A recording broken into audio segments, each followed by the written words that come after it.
I think as you see everything that happens, right, you become more patient, right? And like I said, you're looking for the trueness of somebody. And when you wait and just stop and listen and you're patient, you can really find that truth. And for myself, it's made me a better person, a better dad, a better husband, a better business person, a better partner.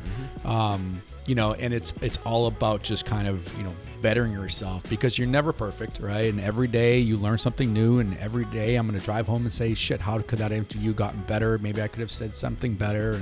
And, but at the end of the day, right, we do what we can. And as long as you're striving to be the best person that you can be, then I think that you'll end up making the world a better place. Because if you can just help one person and inspire them to be a better person, you've done your job. This episode is brought to you by Restaurant Systems Pro.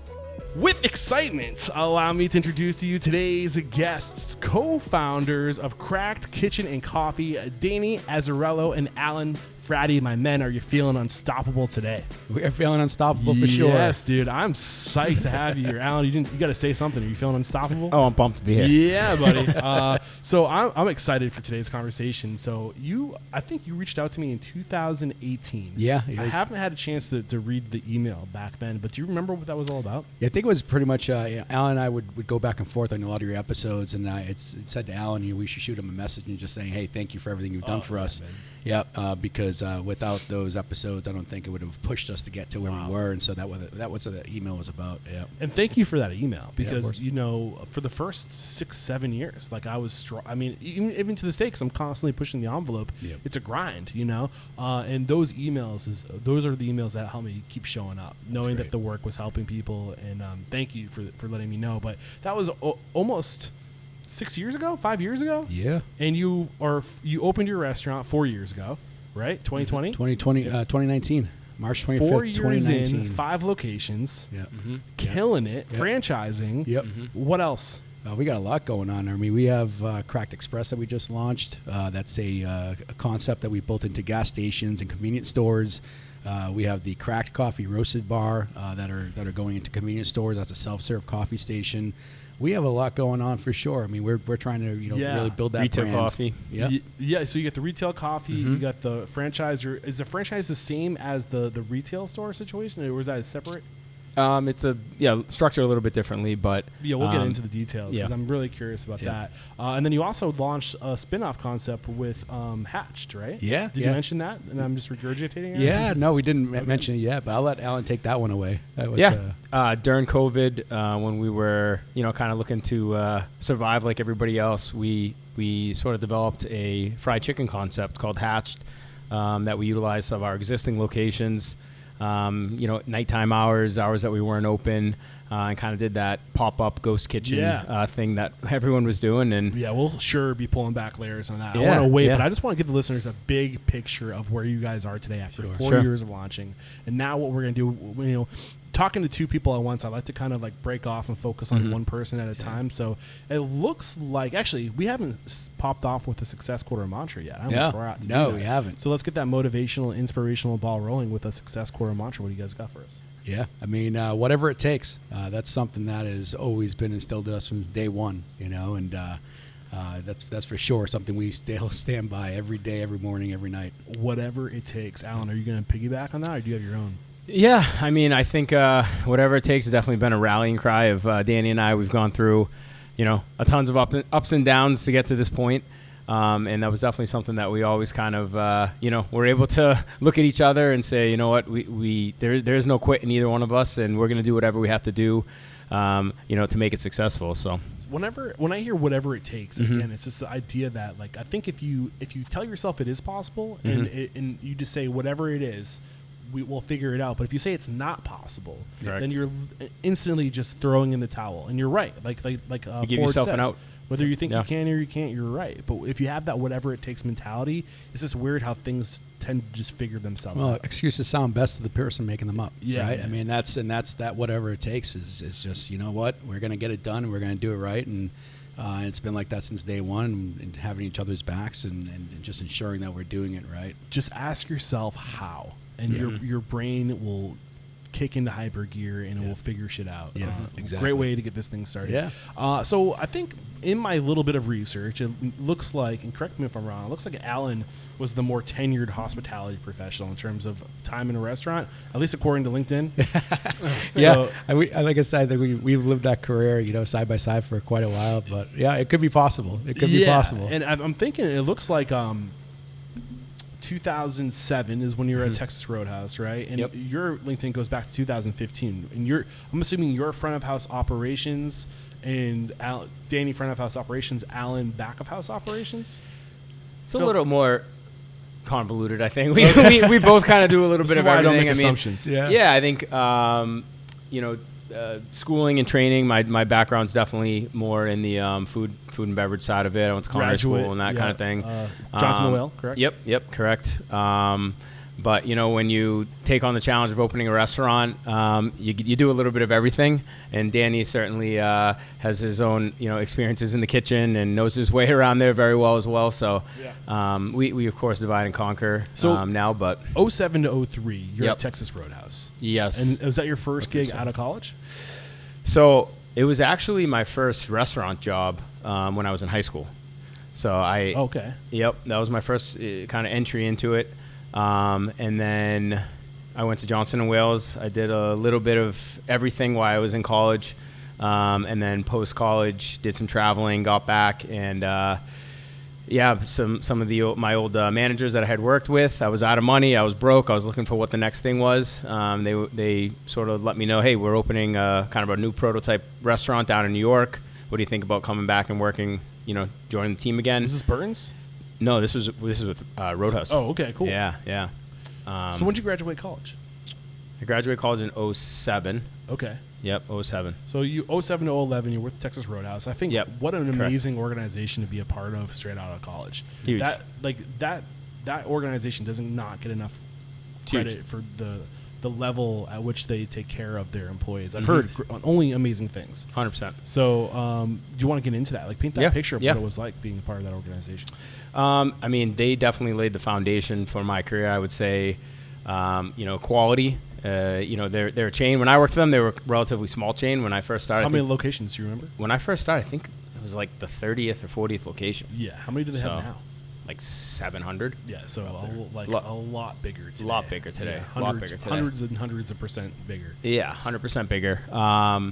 And scratch made stuff, hand cut meats. So they taught me how to break down sides of beef. Everything from the consistency. I think that what they do really, really well is build that repetition, the consistency every single day. You go in, you know what to expect. What were they doing to deliver that consistency? What were the biggest influences? Procedures. The things that what stuck with you to today? Today, one of the foundation things, we call it something different, but line check. I believe they called it, the term they used was a taste and a temp. Okay. So it was every day you'd go in, you taste every single item that was on the line, you temperature everything out, you check all your equipment. And it was every day. Same time every day. Same time every day. Part of their culture. Ritual. Yes. Yep. 100%. 100% completion on a daily basis. It's something that, as of Sunday, we sent a note out to our entire teams just as a gentle reminder, making sure that they get it done in our organization on a daily basis. So it's still something that is instilled in me and instilled in Dan today. So what do you? I mean, we're jumping ahead a little bit. But what are you doing here to make sure it gets done every day? So we lean a lot into technology. So we utilize a program called Fusion Prep. Okay. And we're able to manage and monitor that from a corporate level as well. So a digital checklist, essentially. It's a digital checklist. Is that all Fusion Prep does, or is it a part of a greater platform? Everything. We have all of our recipes in there. Okay. Line checks, sanitation procedures, all of our standard operating procedures are in there as well. So everything from how to clean an espresso machine to video, so it's training and checklists. Correct. Yes. Got it. Interesting. Yep. First time that's been mentioned on the show. Yeah, it's something relatively new to us. We spent about 6 months onboarding it, and we've had it for How'd you discover about this? A year. I think Danny found it. We did a demo with them about 5 or 6 years ago when I was at Burton's. Oh, wow. And they came in, did a demo. We didn't end up executing the deal with them, but when we started to look at different technology platforms to help us with the SOPs and just operations. I had said to Alan, I said, Fusion Prep was something that we looked into. I remember them being, kind of up there, and so we looked into it. We had a couple of demos, and God, it was, it's definitely an elevated process. So I'll have to look more into that for sure. No, great. So I'm curious, back 07 to 11, when Alan is at Texas Roadhouse, where are you? Are you guys around the same age? How do you guys know each other? When did paths cross? Yeah. I'm 42. I'm turning 42 this year. Yeah. Alan's a little bit younger, but we crossed paths at Burton's Grill. Okay. And I was the culinary director. Alan had come on board through a friend of a friend who actually worked at Outback Steakhouse. So Burton's is actually, there's a lot of Outback Steakhouse at Burton's. The owners were Outback Steakhouse franchisees. And so from there, this gentleman, Mike Tynan, had brought Alan over. He was an Outback GM back in the day. And so Mike Tynan was a general manager at Burton's in North Andover. And through people, he brought Alan over. And we had opened a new restaurant in Burlington, Burton's Grill in Burlington. And so Alan was the opening sous chef. But it's funny because I remember talking to Denise and Pat and Kevin and saying to them, I'm like, this kid Alan has got a completely different thing to him, and I think he's going to go really far. And Alan and I, from that day, just hit it off. With him and I always saw eye to eye with people and culture and operations and shared Burton's, values. Yeah, and back in that day, Burton's was a little bit behind the times with technology, and Alan and I were always trying to push that forward. Right? How do we get line checks on iPads? I remember we formulated this whole thing on PDF on how to get line checks on iPads, and but we were always trying to push the envelope. And I was like, wow, I'm like this kid really gets it, and he grew into an executive chef, and the story grows even further. But that was 2009 now. So about that. Exactly, about 2009. Yeah. So I see that, Alan, you moved over to Burton's in 2011. Mm-hmm. On your LinkedIn, Danny, I see that you, from 2015 to 2018, you were with Viva Cucina. Viva Cucina. Yep.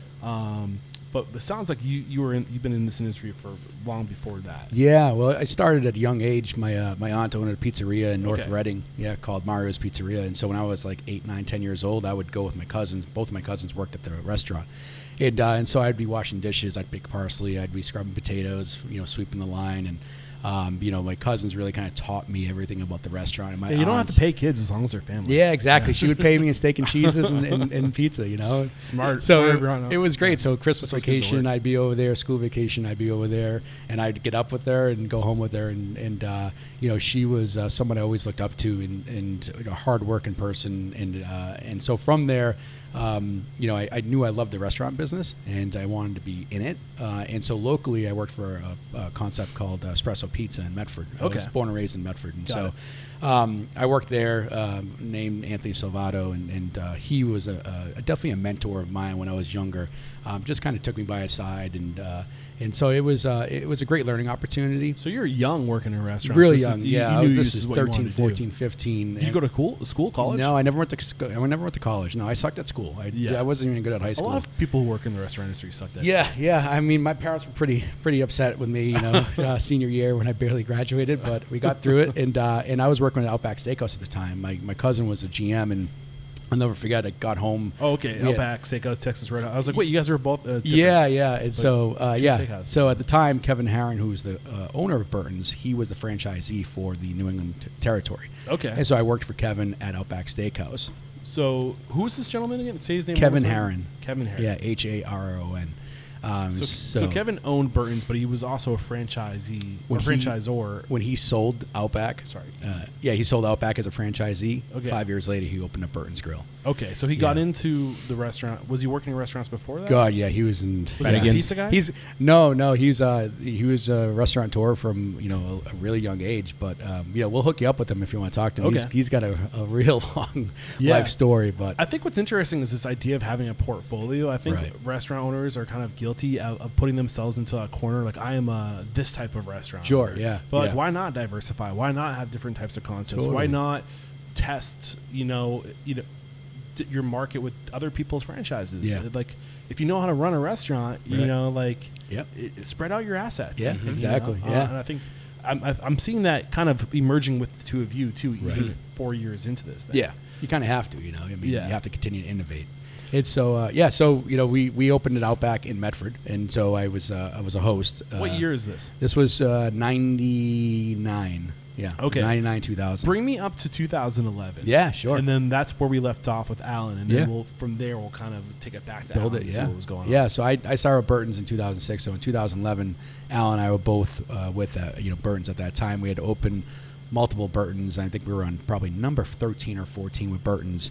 But Kevin wanted to launch a different concept called Red Heat Tavern. And now Red Heat Tavern was a sister concept of Burton's Grill. But, he wanted us to focus on the growth of Burton's. So he had hired an outside firm to come in and build Red Heat Tavern. And Alan and I will always remember this because it was a hell week. But at the time of opening, when they were opening Red Heat Tavern, and this was, Alan, 2011, 2012, right? Something around there? I think it was maybe like 2015. Oh, it's okay. Yeah. So Alan was with Red Heat from 2014 to 2015. Okay. Yeah. All right. So that makes sense. Yeah.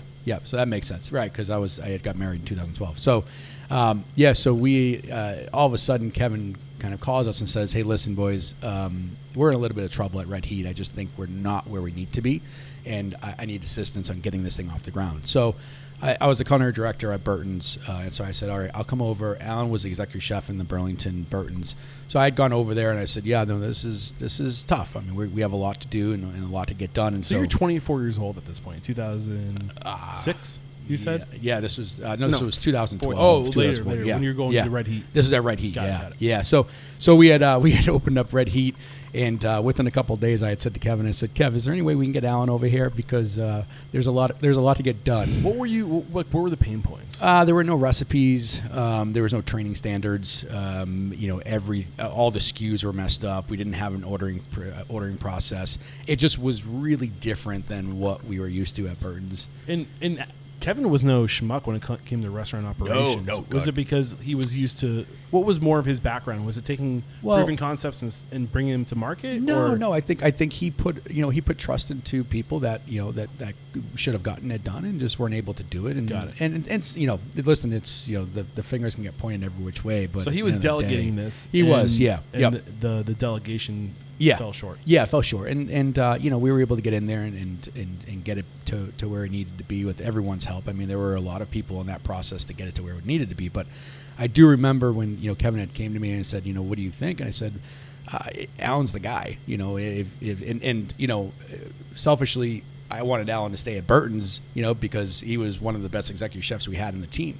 But I knew for Alan, it was important for him to go and do his own thing. And I knew he was the guy that was going to take this concept to where it needed to be. Why did you know that was important for him? I think, personal development, professional development, right? Those two things go side to side. And I, as being, an executive chef at Burton's and then promoted to a culinary director, I saw what that meant to me, and I knew that he could do it. And you learn so much, right? You learn about vendor relationships, and you learn bigger picture things, right? From 36,000 feet up versus just worrying about 4 walls. When you have to worry about 15 different walls, there's a lot more that goes into it, and your strategy changes. And even for me, when I was a culinary director for Burton's, I learned really quickly. I said, "Oh shit, I can't manage all these restaurants like I managed the one." So things change a lot, and I think for anybody that is an area manager or a director like that, it's so important to understand those processes. Yeah. So now I'm curious from your perspective. Usually when I interview I do like separate interviews, and then I go deep and then I try to see how these things line up, but you're hearing it as it's unfolding right now. Right. So I'm curious from your perspective, when this was going down and Danny reached out to you and pulled you off of your current trajectory with Burton's, were you like, what was going through your mind when this new vertical presented itself?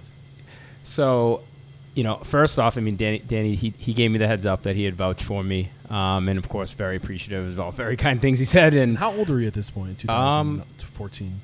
Geez, so 10 years ago. It was what? Oh yeah, it was like 29. Yeah. Okay. 29. Yeah. And you were like probably 40, 32. No, I was at that point I was 10 years ago. 32. Yeah, 32, 33. 29. Yeah. Yep. Got it. Yep.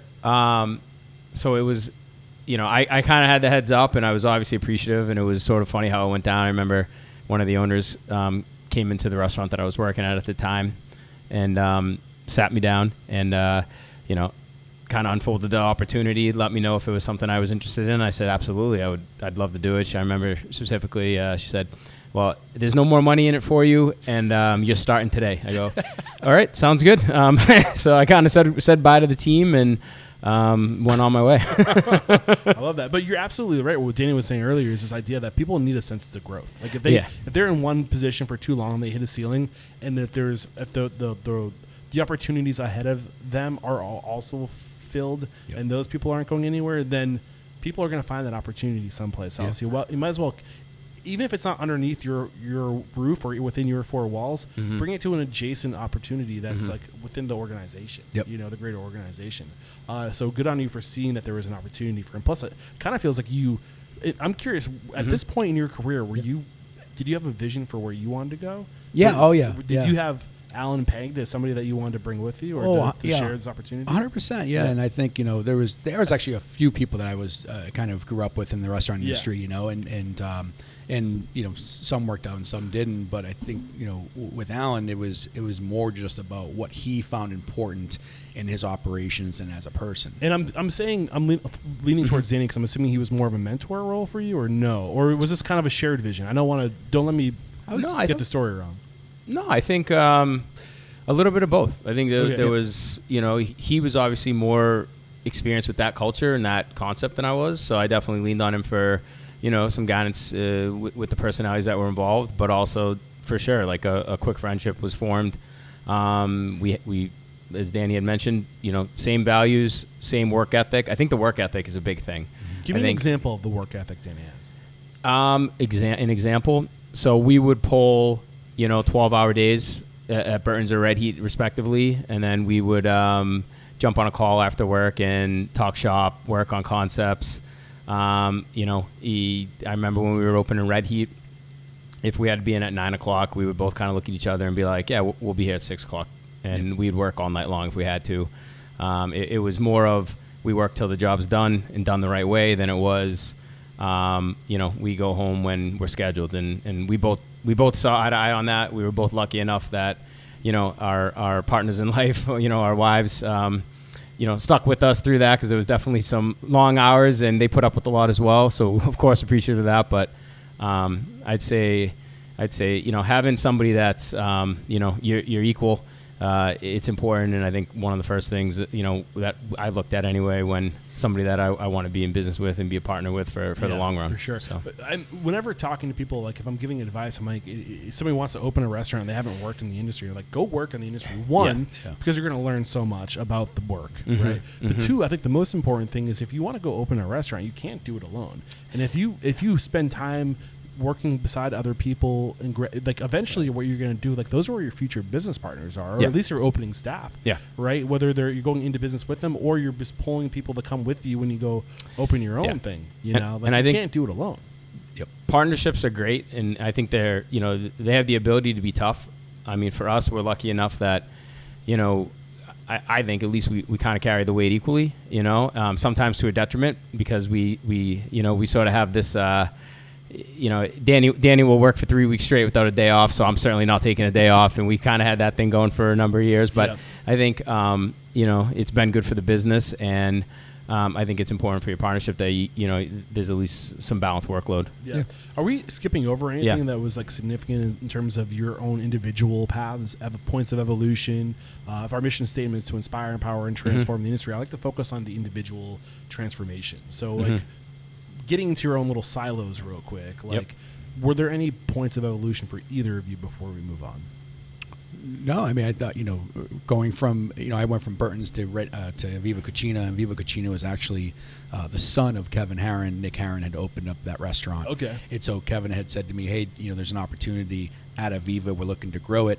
What do you think? And my son, Dean, was just born. He was about 4 days old, and I'd come back to work, and Kevin had pulled me in the office and asked me, and I said, Yeah, I think this is a good opportunity for myself, to learn from a concept that has kind of started from scratch, and see how I could provide support, to Nick and to Aviva, and what I can learn from it, which was a lot, And when you get to go deeper into the business and understand the structure and the payroll process and the AP process and how that all looks from the beginning, that's something you can't learn at school, right? Yeah. You don't learn that on YouTube. So was Aviva Cantina the first time you really got to look at the books, like deep into the books? We got some of that at Burton's, not a lot of it, but at Aviva, yes, yeah, we were much deeper into it because it was just Nick and I that were kind of. And you were the general manager. I was a general manager. Yep, for a few of them until we sold that to another company. And this was in 2015, 2016. Kind of crazy to think that you spent the majority of your young adult life working in restaurants. Yep. And you didn't start to look at, payroll, accounts receivable, yeah. accounts payable until, let's see, this would have been 2015. You would have been 34. Yeah. I mean, it was 33. Yeah. And I'm saying that this is the reality of our industry where we don't share information. Correct. We keep the numbers behind key and lock, and I think it's important to were they doing open book management or no? No, you look. Yeah. I mean, yeah, we saw the base stuff, right? The food costs, the labor costs, the operational expenses, right? But other than that, you didn't really know much of it, and even at Outback, like they kept a lot of those things blacked out. So you would just know what your actual versus theoreticals were, and cost of goods and labor, and then your operational expenses like linen and electric and utilities and stuff. So, but I mean, the Burtons did a really good job of answering those questions when you had them. And any ownership at Burton's would never say no. You just had to ask the questions. But at Aviva, you were forced to know it because it was just us, right? So you got to learn a lot more on hands quickly. What was do you want to jump in, Alan? Okay. What was the how did that moment of really diving into the numbers have an impact on who you were? How did that change you as an operator? Well, I think it makes you better at what you do, right? Because you're looking at things in a different light. Instead of looking at towel and just saying it's a kitchen towel, well, that's 7 cents, right? And looking at a straw, it's a cent and a half. Or so you get to look at things with a different respect, and taking care of your equipment. And ensuring that your R&M is up to date, and so you're not, getting caught with your pants down where a hot water heater blows up because you didn't pay attention to, changing out the softeners and stuff like that. So there's a lot there that we could go through that does allow you to just manage better, and really not only better yourself but better your team, right? And teach them things that when I was 18, 20, 21, I wish someone taught me to make them better operators. What were those things that you were teaching that you wish you were taught sooner? God, I think, everything from, what it means to pay an employee, because it's not just you pay an employee $20 an hour, you pay for their taxes, right? You pay for health insurance. I mean, there's a lot of things that go into paying an employee. There's the cost of goods side. All right, what does a case of romaine cost? What does an egg cost? What does a brioche cost? How do you, how are you able to manage utilities, gas and electric? Contract cleaning, what does that mean, right? Who owns the chemicals? Who owns the mops? And there's just so much detail that goes into that, and that's what we teach today with our team, right? It's not just walking in and turning the lights on and putting an order through, right? There's a lot that has to be managed on a daily basis, whether it's rotations on product of food or ensuring that what you're paying for, right? If you get 2 bags of towels in or a case of chemicals come in, that you're getting that, because sometimes vendors will short you on stuff and you're not getting the credit for it. And so I think there's so much there on the financial side, but also the side of how do you deal with challenges from your staff, right? And Al and I deal with this every morning, right? Every morning we get the call, this person called out, that person called out.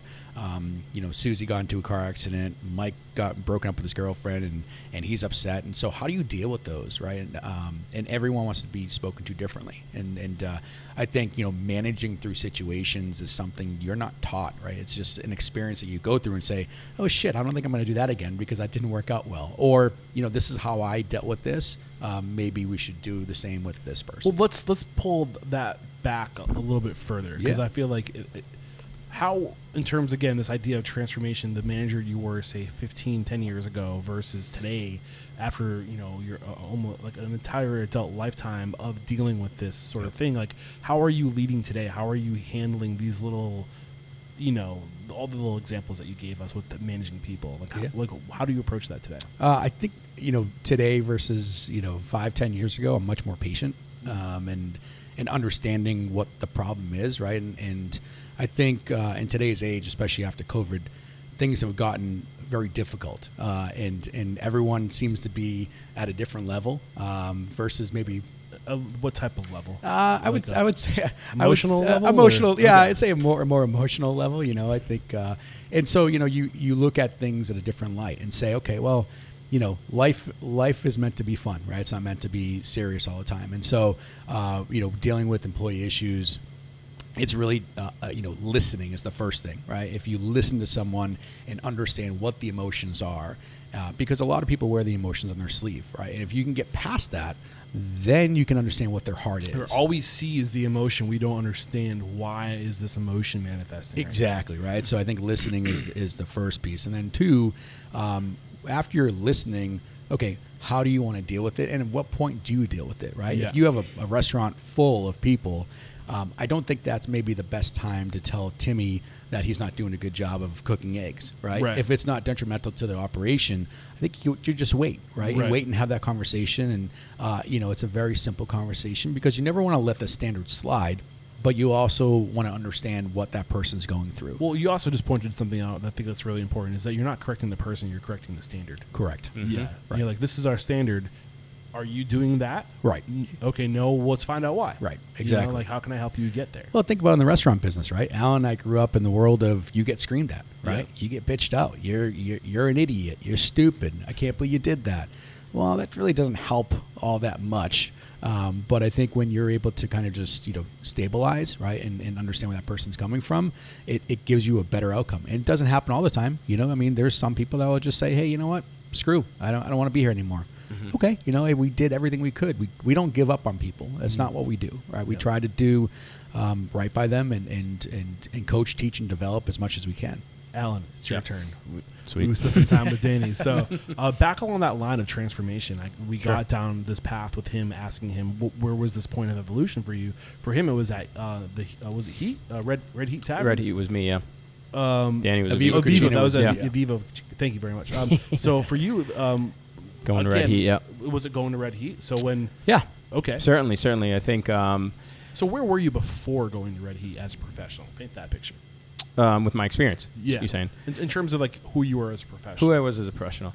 My career up to that point was very, I guess, sort of one-dimensional, where I went from, a front of the house stint at one restaurant to a kitchen stint at a different one, to a line cook, to a, it was very progressive. When I got to Red Heat, it was the first opportunity that I had to sort of see the entire restaurant as a whole. Where, of course, my main function when I got there was menu creation, making sure that culinary operations were, on the right, being done right, training, that type of thing. But also, as I sort of evolved with the concept and we went from one location to 5 locations, as Danny had referenced, it was putting the whole package together. It was getting more involved in the financials. It was a lot more for me, front of the house, which wasn't necessarily in my background up to that point. But you mentioned before coming up, you did a little bit of front of house? I did, yes, okay. I did, but not management. Okay. Not management. So, dealing with that different set of personalities and job functions, I think the leadership point of view, I think that, I guess having ultimate accountability, where I was responsible for, sort of everything. I want to make sure I'm hearing correctly. Was there a difference between how you had to manage back of house people and front of house people? Are there different personalities there? Is that what I'm hearing, or just generally speaking, the myriad of different personalities? Generally speaking, okay. I think I do think you got to manage everyone a little bit differently. I think there's definitely nuances to it, and I think that comes with experience. Versus I think starting out, you kind of manage a lot with passion, and I think as you sort of evolve as a leader, and you have experiences to draw from. Mistakes that you made, or I should have said it this way instead of that way. I think building on all those things just it evolves your leadership style. And I was certainly seeing that in my career. And I also want to point out that the ownership and the leadership, and Kevin, Danny mentioned Kevin, they were great. Great mentors. Their style of his style of leadership, it was, he gave full autonomy. He allowed you to kind of spread your wings, to make mistakes, but he was always there to lean on for advice, to kind of, he never gave you the entirety of the answers. He wanted you to sort of figure it out, but certainly, provided enough of a path to be able to allow you to figure it out. What's his last name? Heron. Heron? How do you spell that? H-R-O-O-N, is that right? H-A-R-O-N. H-R-O-O-N. Heron. What was so he started with the Texas Roadhouse? No, it was the Outback. Yeah. Was that his first? So what was it like? Paint the picture of who Kevin is. Real quick. How many better understand who Kevin is? So, yeah, I think he's local, right? He's from around here. Yes. I think he. Are you both from the North Shore? Yes. I'm from New Hampshire, Southern New Hampshire. Yep. Got it. And I only I can say it only because he likes to tell the same stories over. No, which is good. You play the hits. Yeah. So, and he loves to tell stories from his experiences. So you work with him long enough, as Danny and I both did almost 10 years. You hear a lot of them. Right. So I know that he worked for Bennigan's for a number of years. And then right place, right time with Outback. Yeah. Right as they were kind of launching. As Danny said, I think he was able to put together a group to franchise some restaurants. Mm-hmm. Sold that at the right time, and then did some stuff with Kelly's Roast Beef for a little bit. That's right. That family, and then did the Burtons. He had to wait 5 years to do the Burtons deal. It was a non-compete with Outback. Okay. Yeah, he knows. So Burtons, I've never been to a Burtons. Is that like a local? How many locations do they scale to? I think now they have 20. Yeah, the 20 upscale casual. They do a great job. I mean, great. And great meal. Where was Burtons when he took on as a franchisee? Well, he was the owner of Burtons. Oh, he started. Yeah, he was the creator. Yep. Okay. Yep. Cool. Yep. Him and his team, Pat, Kevin, and Denise. Yeah, they all put it together. Okay. Yep. And does he still own Burtons, or is he sold? No, they just sold about a year and a half ago. Awesome. Yeah. So now he's just living the high life. Yeah. That's awesome. Yeah. Congrats to him. I think he's on my radar or somebody I might want to get on. He should be. Yeah. I mean, Kev's a great guy, and he'd stay in touch with us for sure. Sometimes I talk about the past when we're talking about the past of the people we've had on the show, and it's not necessarily correcting the people that were of our restaurant past, but I think it's just the industry in general has been kind of there's been an evolution over the past 10 years of like what is the new standard of operating, right? And I think that when I say like what we're doing differently, I'm not trying to single anybody out. I just want to make sure that's clear. Yeah, of course. So back to your train of thought. So you're painting this picture of so he had the Burton's concept that he created. He was scaling that. He was also opening the Red Heat, which was another concept underneath their umbrella concept. So were there any other concepts? Nope.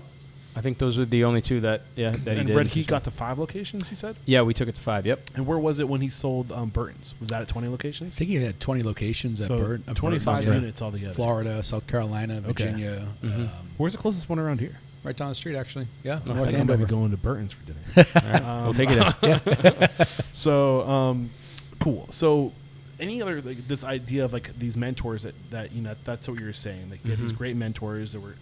Dive into the significance of these great mentors. Keep that train of thought going. So, yeah, I mean, I think mentorship's important. Or whatever it is you wanted to talk about before I pulled you up. Yeah, I mean, I think it kind of ties into it. I think, being able to make mistakes and learn and grow, I think it's definitely been one of the things that's helped Danny and I be successful here at Cracked.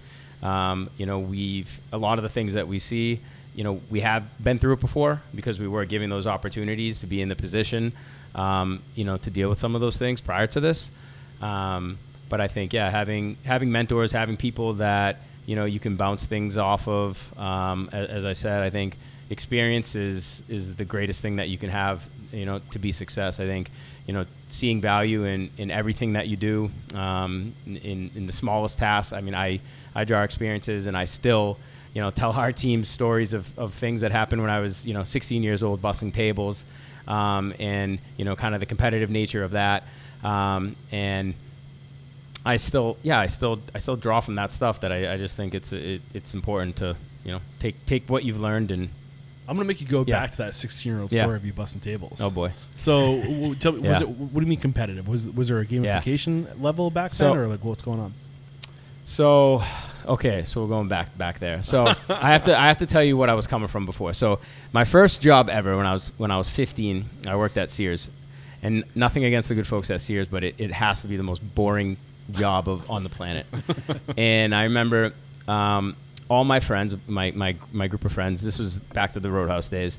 Roadhouse was opening up in town, and they all went and got a job there. And I was still at Sears because I was 15 and a half, and I was the youngest one. They wouldn't hire me. Yeah. And I remember, they come back with these stories, and they all were going out after having a good time. And here I am, folding ties, right?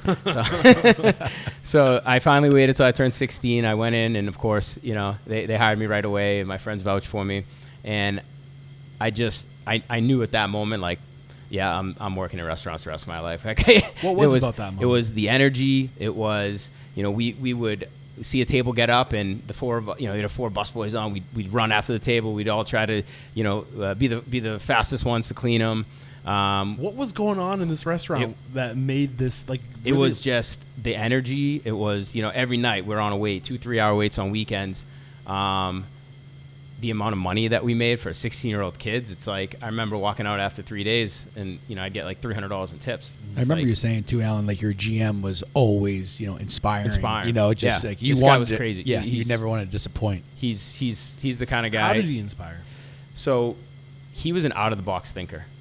He would do things like we had a lower parking lot, and he bought a golf cart, put some bull antlers on the front of it, and I don't even think I had a driver's license, and he had me driving this golf cart down around the bottom parking lot, picking guests up, just crazy stuff like that. What was the underlying message that he was trying to deliver to you in these like little things? Yeah, I think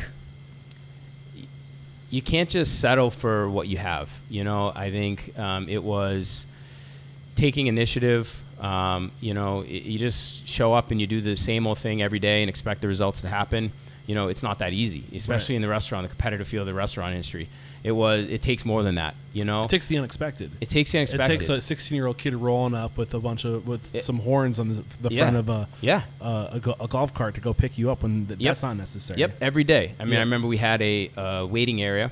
And it was, when we were on those 2-3 hour waits, and people would sit in there and wait. And he looked at it and he goes, "Nah, this isn't a waiting area anymore. We're putting tables in here, and we're seating tables. We could fit another, 7 tables in. We can turn it once an hour. I could feed another, 50 people a night, 50 tables a night."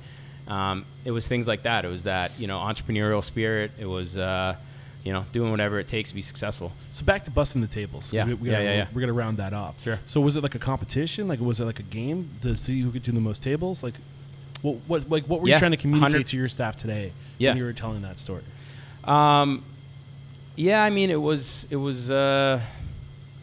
it's okay. So I'm trying to loop around. It was definitely a competition. You wanted to be, get recognition, do the right thing, be the person that cleaned the most amount of tables.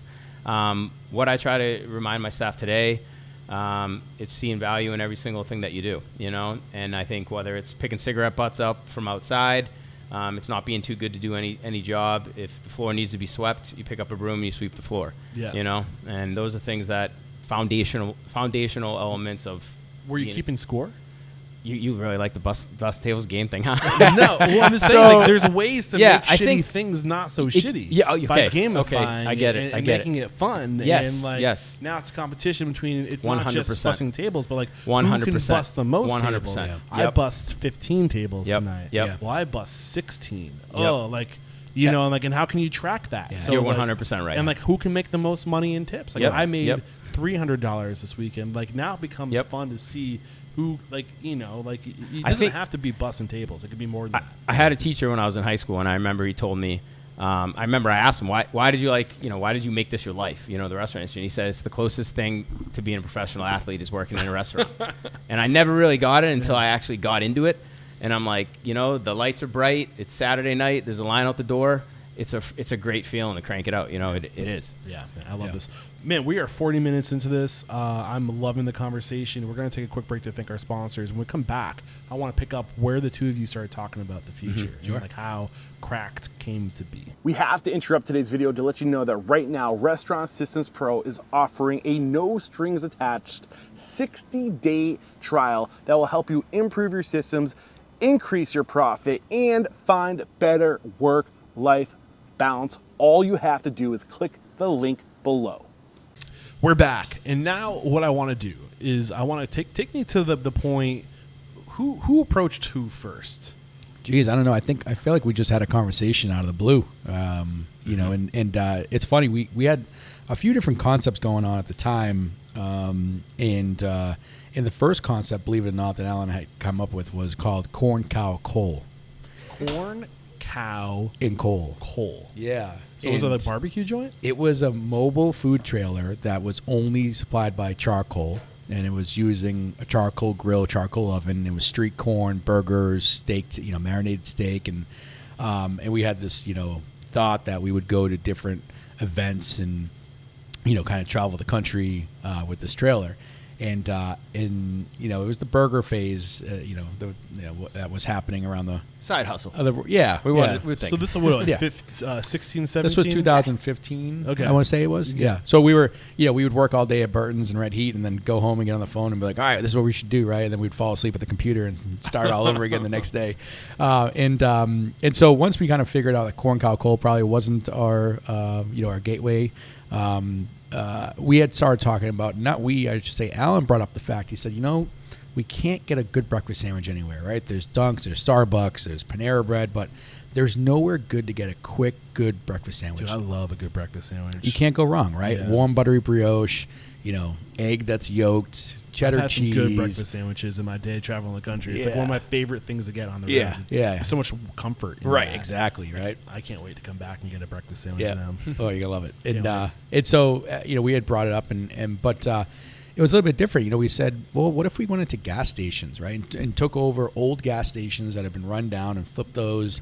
I think there's so much opportunity there. Yeah. So that's kind of where Crack started. And so we kind of formulated the menu. And at first it was just a basic menu, just eggs and what year was bread. This was 2016. Okay. 2007. So you guys have been playing with this concept for a while. We were playing with for probably about 15 months. Okay. Right. And so, we kind of went back and forth on that menu. And Alan said, nah, that's boring. You know what we need to do? We need to put sauces with these proteins, right? Crack ketchup with Live Free or Die, honey sriracha with the ham and egg, Bam sauce with the early bird. And I was like, all right, I think we got something there. And from there, it kind of expanded, because then we started talking about smoothies and lattes, grain bowls and salads. So now we're like, well, we kind of got something here. And I remember when we first came up with the name, Cracked, and we liked it, right? We didn't love it. We just liked it. And we said, I think people are going to think that it's drugs. And so I remember, asking friends and family, and they were like, no, it's a really good name. It's a really good name. And then I'd say probably after like a month, we came back to it because we couldn't find anything that worked. And my wife's friend, Coral, she had designed the logo for us. She's a freelancer. And she had sent us a logo over it, and Al and I just, we loved it. We're like, this is it. This is a brand. Is that the one today? This is it. Yeah. Okay. Yeah. And this is the brand, and this is what we need. And from there, it kind of took off. And I do remember Alan, and maybe you can tell the story better. I think you were at your bachelor party, and he was out in Vegas at Egg Slut. And he called me up and said, dude, there's a line out the door. It's a 45-minute wait for a breakfast sandwich. It's incredible. You got to see this operation. And I think at that point we said, well, it shouldn't take 45 minutes to get a breakfast sandwich, right? So how can we do it better? And I think that's where the exploration for Cracked really started. And we were doing R&D at our house on our days off. We would just have the families together. He's got 3 kids. I have 2 kids. At the time, we just had 2 and 2, I believe, or 1 and 1. 1 and 1. Yeah, no, 1 and 1. So, yeah, you're right. And so Dino and Bella. They're actually on our menu. So Dina the butcher burger, and then Bella's chicken sandwich. They're both on the menu, and those are our 2 kids at the time. Yeah, now we have he's got 2 more and I got 1 more and we're done. We're throwing in the towel. but yeah, so the R&D was happening at the house, kind of off hours and whenever we got a chance. And that's where it really started to come alive. Well, it sounds like you also knew very early on. I think a lot of people get in trouble. They develop a concept and they want just the way that they like it. But sometimes the way that they necessarily quote unquote like it isn't the best way to scale a business. Right. Right. Maybe these egg sandwiches are great, but nobody should wait 45 minutes for an egg sandwich. Right. So how did you find that balance between this is the way we can scale something and it's also really delicious? Yeah. Was that what you were going for? What was more important to you? We knew that we wanted something that was approachable. We knew that we wanted something that was affordable, but we also didn't want to jeopardize our quality standards. So we thought that if we could put together, utilizing high quality ingredients, we knew we had the experience with the operation, that we would be able to streamline it, we'd be able to scale it. But we really wanted to be able to, offer something that competed with the other fast casuals and fast food in the breakfast segment. We knew that there was opportunities with, you could capture that sale every single day or 5 days a week, right? Versus a traditional restaurant where you might only get them on the weekends or once a week or a couple times a month. So we really love the upside of that. Yeah, there's nobody in the Northeast. Did I cut you short? No. There's nobody in the Northeast that I know that's really owned the egg sandwich segment. Nope. I mean, you got really. Starbucks and Dunkin' Donuts going neck and neck for that fast. Well, maybe for the McDonald's, coffee and the right. Yep. We wanted to be, nothing against them. Obviously, both super successful brands, but we kind of wanted to be the anti-choice for that. We wanted to be, we wanted, one of our first rallying cries was, if you actually pulled back the layers of, look at what's in the ingredients in a Dunkin' Donuts egg sandwich, right? There's like things you probably wouldn't even be able to identify. Right. And we felt like that story right there, the sale writes itself. Right. We crack the egg fresh. We could tell you where the bacon comes from. We could tell you where the bread comes from. We make it right there in front of you fresh. That's huge, right? And we're not charging $20 for it. So it's within a price point that most people can afford to get every single day. But it's a high quality ingredient. It's high quality ingredients that's made right there. For both of us, we're always focused on operations and processes, right? Ergonomics is important to us. How many steps it takes to make one sandwich? Where are those containers located? Where's the bread located? Are we going right to left, front to back? And I remember we actually drew it out in our backyard, like the founder, right? We were the founder in our backyard. Oh yeah, Danny saw the movie and then he's like, "Come over to the house right now." I'm like, "All right, let's go." Bring a string. We had chalk out. Oh yeah, we had chalk out. We were firing all cylinders. And through that, we knew if we were going to try to build a brand that we needed to have a process. We couldn't just wing this thing. It couldn't be mom and pops. That we really needed to build something special. And so early on, we had looked at that and said, okay, how do we get this thing from A to Z, right? You can have a great concept, and you can have great food, but you're gonna need money to do that. And not only do you need money, you kind of need that push. For a while, we both kind of settled on what we were doing. We were working, he was at Red Heat, I was at Aviva, and we had something special, but we didn't, get that push. And I'll never forget, I was sitting on my sun porch, and my wife Emma, she walked out on the sun porch, and I was like, "Hun, Alan and I were talking, and we think we have this idea and this and that." And she just looked at me, and I don't want to say what she said, but she pretty much said, she said, "Stop being a pussy and get it done." Wow. And I said, "Okay." I called Alan. I go, "Hey, my wife just called us the P word, so I guess we have to do this." I met her briefly. And, yeah. I can see her. She's a rock star. She's from New Hampshire, Massachusetts. She is from New Hampshire. Yeah. And we met, 21 years ago at Outback. But yeah, and sometimes you just need that push because it's so hard to take that chance, right? I mean, you have kids, you have a family. What happens if it fails? What happens if we run out of money? What happens if the bank takes our house? And when you start to kind of get into it, you're like, wait a second. In order for that to happen, you don't have to give a shit. Like you would have to just not show up and just say, screw it, I'm going to let the thing go to crap, right? And so when you really get into it, and Alan and I had that conversation for a long time when we first got that bank loan with the Leader Bank, they were like, well, we need to tie it to your homes, right, for collateral. And Alan and I are like, dude, if we go under, they're gonna take our homes, and what are we gonna do? And it's like, that is like last, even if you lost the business, they're not trying to take your home. They're gonna set up a payment plan. Yeah. And for Alan and I, it's like, all right, well, crack doesn't work out, we go back to our normal scheduled jobs, and we pay off the bank loan that we took out and make it work, and so. Whatever it takes. What year? I was going to say, how do we start this conversation? Yeah. So when did you get the loan? What year was that? We got that in 2018. Okay. It was like March or April of 2018. 2 years of R&D. And you were doing this in the back of gas stations? No, we were doing it at our house. Okay. We were talking about that cracked should be at, rundown gas stations as like the build out. I think that you guys are from do you know East Kingston at all? Yeah. A little bit. Yeah. You know Jones's General Store? Yeah. There's a counter back there. Mm-hmm. You know what I'm saying? It's a gas station, an old town gas station. There's a counter back there. These are prime for being pop-ups. Yep. And for small people just getting started, who have an idea, who need to get their, like, everything you can do today is digital to get your food sold. And then all you need is a location to have it be picked up. And there's these commercial kitchens at gas stations across America that just sit. You got to come to our express model. Yeah. That's what it is. That's why we're doing it. I mean, I think it's what you're doing is great, but I think that it could be a starting point, because like you're creating a win-win situation there where you need a place to cook your stuff. They need a place to draw people into their store. Yeah, coffee's important for gas and convenience. You can get like next to I'm sure you can work out a reasonable rent in a situation like that, and then you just update your address to be here right now on all of your digital frontage. Right. It's a great idea. Yeah. Oh, for sure. Yeah. So.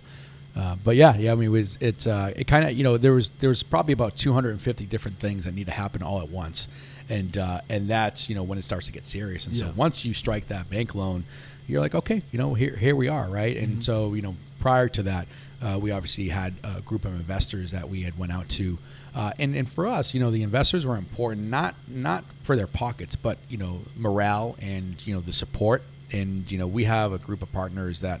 I mean, we can't ask for anything more. They're great. Some are friends, some are family, and some are just people that we met out in running Aviva or Red Heat and believed in us. Not so much the concept, but they believed in us and said these guys are not going to let us down. We every day we kind of say that like we can't disappoint, we can't let people down. We need to drive forward. And greed can get in the way of a lot of things. And for both Alan and I. There's never been greed. It's not about that, right? It's about taking a brand that we believe in, right? That we're passionate about, serving that breakfast sandwich, that coffee, the hospitality, the best fried chicken sandwich that you could find, and packaging it all up in one building and saying, yeah, look, we can take this, to the next level. And and those partners, they believe in that, and we've never let them down, and we're not going to let them down. Our goal is to get them on that beach that they want to get to at some point. So how many partners are involved here? There's the two of you. We have us two, and then seven partners. Yeah. So you went to the bank. You got a loan. Yep. Can you say how much do you think you needed to get this thing off the ground? Our budget was $500,000. $500,000. Yep. And we wanted about $600 in our bank, so we had about $75,000 left over. The cool thing about egg sandwiches, I feel like the level of investment in terms of the equipment you need is there's not a lot of expensive things there. Not anymore. Now there is. Yeah. Do you need a hood for eggs? You don't need a hood for eggs. Oh yeah. If you want to do it the right way, I mean, we use the proteins. Yeah, we have a flat top. We cook our eggs right on the flat top. Yeah. But I mean, there's a lot of grease that's involved. You get the fryers, you have the ovens, and so. But the smoothies and the grain bowls too, like that's all raw stuff. That but a smoothie, a blender can cost you $1,300. A Vitamix. We were doing acai, and so. It can add up pretty quick. Nowadays a build out can be between $700 to $1 million. A Vitamix compared to like a combi oven. Mm-hmm. Oh yeah, right. Yeah, no, totally. Or we need those two though. Yeah. Oh, really? Yeah. Well, hey. Yeah. Well, you're not spending $4 million for a full service, right? Right. I mean, we're also 2,000 square feet, so. I think you can leverage some of that with the landlord and say, hey, listen, you want us in your space, right? Look, this is what you get. Right? You get a really cool brand that is attractive to, whether you're going at the bottom of an apartment building or you're part of a regional presence with Oracle and Google and Microsoft. they want that type of option for their employees. And so for us, we're looking at it saying, okay, how do we continue to consolidate the operations, right? And we just made a decision 6 months ago. We started off with mac and cheese, and Alan looked into the analytics and said, Danny, we're just not selling mac and cheese the way we should. Our percentages based off of the total mix, where it's only like 12% of our sales, we're bringing in pasta, we're making cheese sauce in-house. It's an operational nightmare. It doesn't work for maybe our story. What if we got rid of mac and cheese and went into the fried chicken game, brought in chicken tenders, and really kind of elevated that game? And so, you're talking about, okay, great. We remove a product that is not doing much for us and bring a product in that now attracts attention, right? Who doesn't like fried chicken tenders? Everyone likes. Who doesn't like fried, chicken sandwiches? I mean, it's elevating the brand, innovating 5 years in, and making a really hard decision to be like, sorry, guest, we're taking the mac and cheese away, even though we know you love it. It's just not working for who we are. Yeah, I want to bring that back. I feel like, actually, fuck it. Let's just get into it right now. I have a tendency to forget to bring things back. So one thing that I wanted to commend you on, and like if I'm telling somebody to open a restaurant tomorrow, I'm telling them to focus on doing a few things really well, right? Don't try to be everything to everybody. And I feel like you guys are a great example of honing your focus and doing one thing really well and trying to own that vertical. How do you find that balance between putting all of your energy into being the best at one thing or a few things, and trying new things and being distracted by the shiny object? I mean, I think there's a lot of conversations that happen, throughout the year, right? And for not only but myself and Alan, Emma and Megan, Brooke and Zach, go down the entire team, there's always conversations that we're having to try to look at ways to either innovate or ensure that the customer coming in is excited, right? Because when you start to go in for the same thing over and over again, well, to say every 5 years you should reinvent, reinvent, but do something to create some level of juxtaposition. What Alan does great is we have these I would say bi-monthly LTOs that we do breakfast sandwiches, and he comes up with the craziest fucking breakfast sandwiches that you can imagine, and it's like, Jesus Christ, right? That alone helps attract new customers. We just did a New Year's Eve, right? We threw a whole farm on the menu, and we just did it to try to get some traction on New Year's Day. One of the biggest breakfast days of the year with everyone being hungover, and he threw a whole farm on the menu. It's got ham, bacon, sausage, egg, Swiss cheese, maple mustard, and a plain bagel. And he was like, you know what? Let's do hash browns and OJ with it and call it the hangover combo. And I'm sitting there like, all right, we'll probably sell like 5 or 6, which is not a big deal. It's on, it's on Instagram. We're getting traction. No, we sell about 80 company wide. Well, I think it's really important to leverage things like the limited time offer. Right. Because when you are just one thing and you try to be the best at one thing, your team goes, this is really boring being it's like back to folding ties. 100%. Yes, so like you got to figure out like how can we create something where excitement, we let some level of creative freedom come out. Yeah. And to create excitement for the customer. Correct. But then I think even further at that point, you can start creating things like clubs, and like now you can, like every month we're gonna have a LT, like a limited time offer for this flat rate. You can get that for like included. So now people are paying for sandwiches before you've ever made them. Well, we've talked about subscription based breakfast sandwiches and stuff like that. For the future, right? How do we become the Amazon of breakfast sandwiches? How do I get a breakfast sandwich to your door every single morning? I think that's how you have to think today. That's how how we think, right? This episode hasn't gone live yet. I know you both listened to the show, but I just interviewed, his episode goes live, I think literally tomorrow as we're recording this. Joe Pine, the author of The Experience Economy. Okay, yeah. And like he that's what he's saying is like the future is in reoccurring continuity membership models. Yep. And I think that is one opportunity that the restaurant owner does not take advantage of. Right. No, I agree. Anyway, let's go back to the timeline. So, so you're testing these. The vision was always to have like a model that you could scale through existing infrastructure, gas stations. Yes. Yep. That was we the thought vision. We thought big from the beginning. Yep. Yeah. You started by getting the $500,000 loan. That was going to be your budget to execute your first location in 2020 was when you opened the first location. 2019. March 2019, yeah. Okay, so 2018, March. We signed this lease. We had looked at about 25 locations. So you're almost at 5 years. Yeah, we're almost 5 years this March. 2 months away. Yep. Yeah. So we had, so we looked at it and said, we looked at 25 different locations across the board. Yeah. None of them really kind of hit home with us. And I was driving by one rainy day and I saw this site and it was just dirt. And Sal Lupoli, site where we're sitting today. Yeah, right. Sal Lupoli, who he's a big realtor, and actually he started Sal's Pizza years ago. He owned this space, and so we had talked to our realtor. We said, "Hey, can you reach out and just see what's available here?" And so they had reached out. This was like March or April of 2018. They had an LOI signed with a dental office, and said, they have an LOI out. Why don't you just send the cracked deck over just to see if they get any attention? And so we did, and they called us back the next day. We said, we will end the LOI with the dental company if you guys sign an LOI with us. And we're a startup. I mean, this just, it's just us. What appealed about this location? The highway was probably number one. Having the apartments in the gym were number two. And 133 is a big cross connector to 495 and 114. And you have Raytheon right behind us. You have the IRS across the street. Luckily, they like us.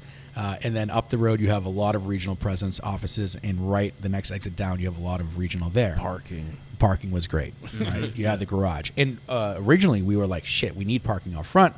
But then we said, you know what, no, we'll be okay with just the garage. Yeah, when I rolled up, I was like, where am I going to park? And I went, there's a garage. And there's medical at the top of the hill. So we saw this area 5 years ago. And a gym, right. We saw this area 5 years ago, not totally built out yet, and it's still not. It's still growing. I remember, Alan and I think we were in here one night, and we were just kind of looking around, looking at the high ceilings, the glass, and we just said, this is it. Right, this is the place that we got back from Chicago. We did. We were at the food show in Chicago, and we just driven back from Logan. We landed from the airport, and we came right here after we got the LOI. What were the challenges with this location?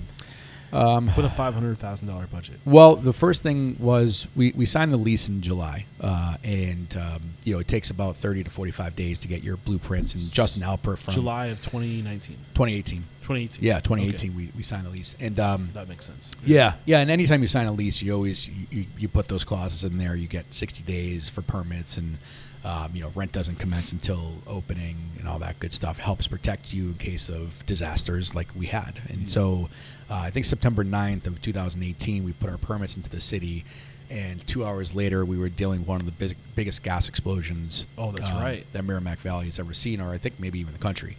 It halted everything. So by law, all commercial permits get halted and everything goes into residential mode.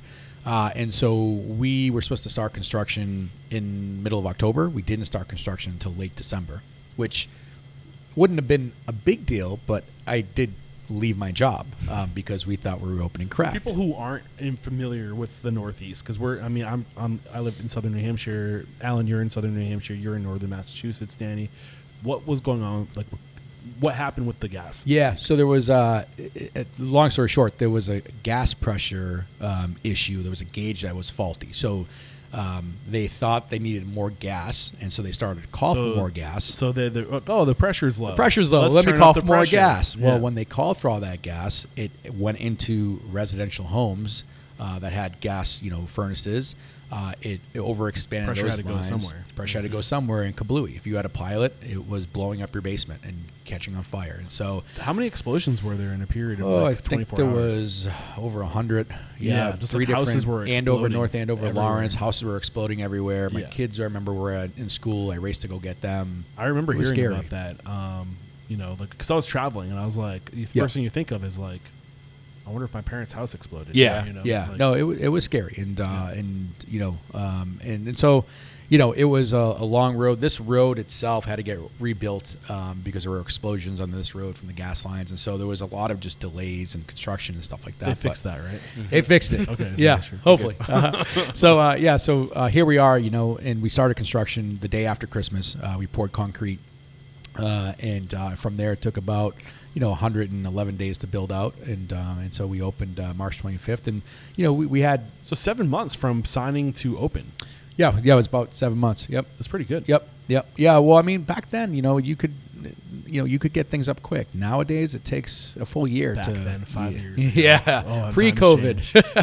So what So aside from like the what were the things that were more within the four walls that were a challenge for you? Yeah. I think having the 3 doors, trying to figure out, okay, which is going to be the front. We have a door, right, which is going to be the front. We have a door leading out to the patio. The town didn't allow us to have, tables and chairs out front, right? And so this was a patio. We had the door that was to the side, and then we had a back door. And so trying to understand where the kitchen was going to be and how the process was going to work, right? Flow. This has to be ADA compliant, right? So this hallway has to be at least 35.5 inches, and I think now it's 36. But originally, this was dining room right here. This prep kitchen was dining room. And then I think Alan brought up and said, dude, if we get our asses kicked, we're not going to have enough kitchen space. We're going to have 45-minute waits. Yeah, exactly. Right. I mean, well, we when we first got this thing together, we were like, all right, what are we really going to do in sales, right? Breakfast sandwiches and grain bowls and stuff like that. Let's budget $8,000 to $10,000 a week. And that's what our budget was. That's what we had budgeted. But we ended up taking back this space. We wanted the openness, right? We wanted to have that vibe. When this thing is humming, you hear those spatulas cooking, you hear the line cooks communicating, you hear the coffee. I might be here tomorrow.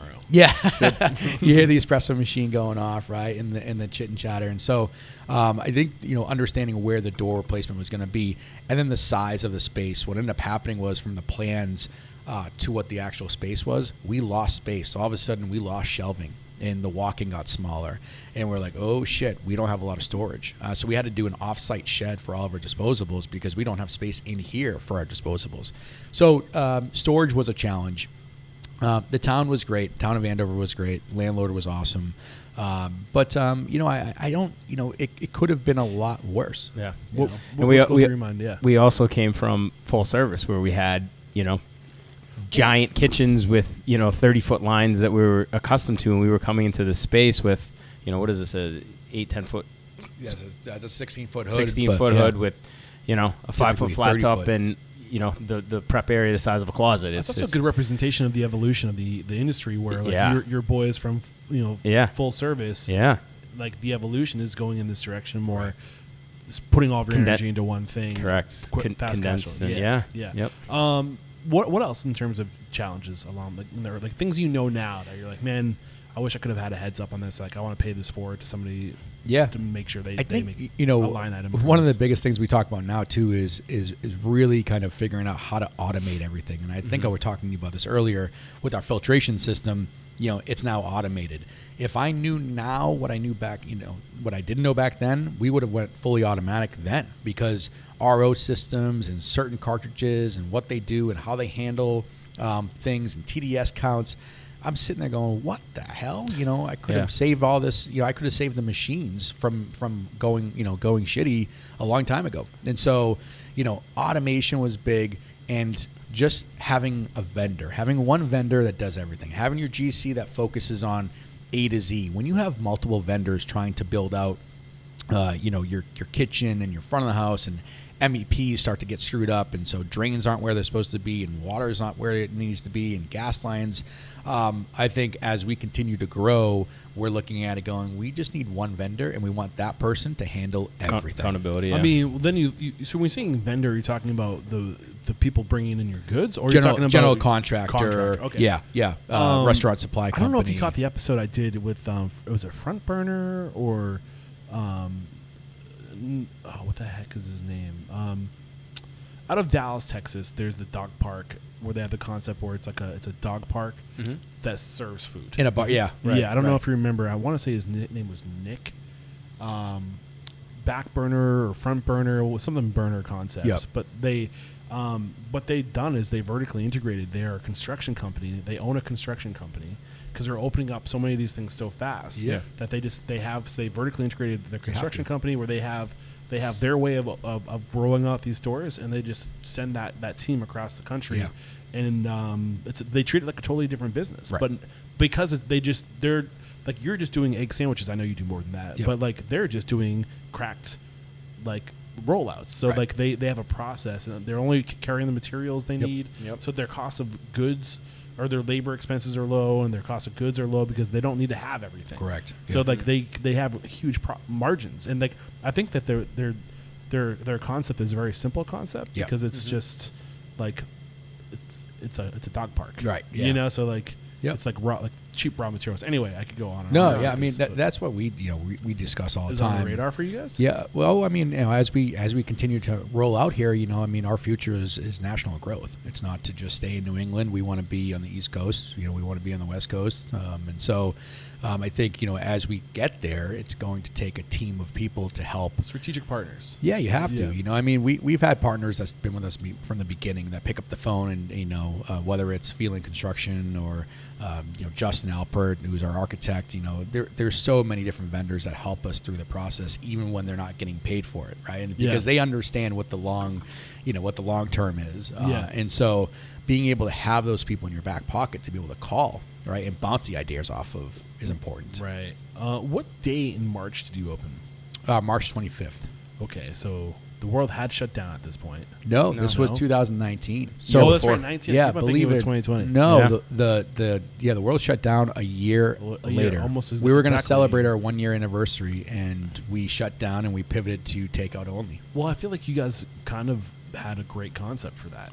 We did. At the time we didn't know what we had, but I know Alan and I talked, and it was a Sunday night. Charlie Baker came on TV, and I texted Alan and said, "Oh fuck, well, what do we do?" And I know 2 weeks leading up to this, we had really kind of we took seats away, we were taking hot sauce away, we were trying to keep people outside. So we had people outside station checking in. We were doing curbside takeout. This was 2 weeks. Put a tent out there. Put a tent out there.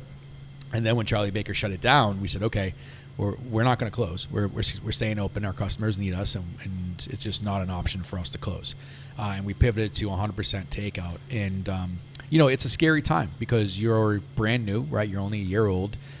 You don't have a total amount of money in your bank account, and the investors were nice enough to reach out and just say, if anything happens, you let us know, right? We'll get some money in your bank account if you need it. And so having that support. You're sitting there saying, okay, we can do this. We can get through this. And, Alan was getting his ass kicked at Red Heat because he was doing the same thing. I mean, it was, you lost your staff. Nobody wanted to work. It was the same 6 people every single day. Were you still at Red Heat in 2009? Yeah, for the first year. Okay, wow. Yep. Yeah. Alan would work 5 days at Red Heat, and then he would work 2 days at Cracked. What about you? Did you leave? I left full time, and myself and Alan's wife, Megan, her and I kind of ran the show here. And then Alan would, like I said, work 5 days at Red Heat. I think that's also great advice, is keeping your full-time job. Yeah, that was important. I mean, my wife, Emma, she was at Burton's as well. How did Kevin handle it? At first, and, he might say it differently, but at first... He was pissed off, but I think he's more of a dad, to us than he was our boss. Yeah. He was more scared of the risk, I think. He was. Than he was scared. Like mad that we wanted what risk that we were taking. Right. Like I think him having been through it, him understanding, and we were maybe even a little naive, right? Like I think you have to be. Him just being through so much and seeing the challenges that it is. I think. He was very cautious, and he didn't want to see us, get hurt, I guess. But one thing about Kevin was he never turned his back. He'd always answer the phone. He'd always answer the question. Definitely. And that's important to have, right? I mean, that's what a mentor does. He might tell you what you don't want to hear, but you need to listen to it. You might not agree with it. And I honestly, like, I think if you're in this industry and you have passionate people working for you, you know that there's a desire for more. Right. And that desire is it's only a matter of time before that desire swells large enough for them to make a decision. Yeah. And either they're going to make a decision with you or they're going to go off and do it. And it sounds like he was a good sport about it. Right. But where I'm going with this is be ready to be either a good sport about it or be the opportunity. Right. 100%. Those are your two options. Yep.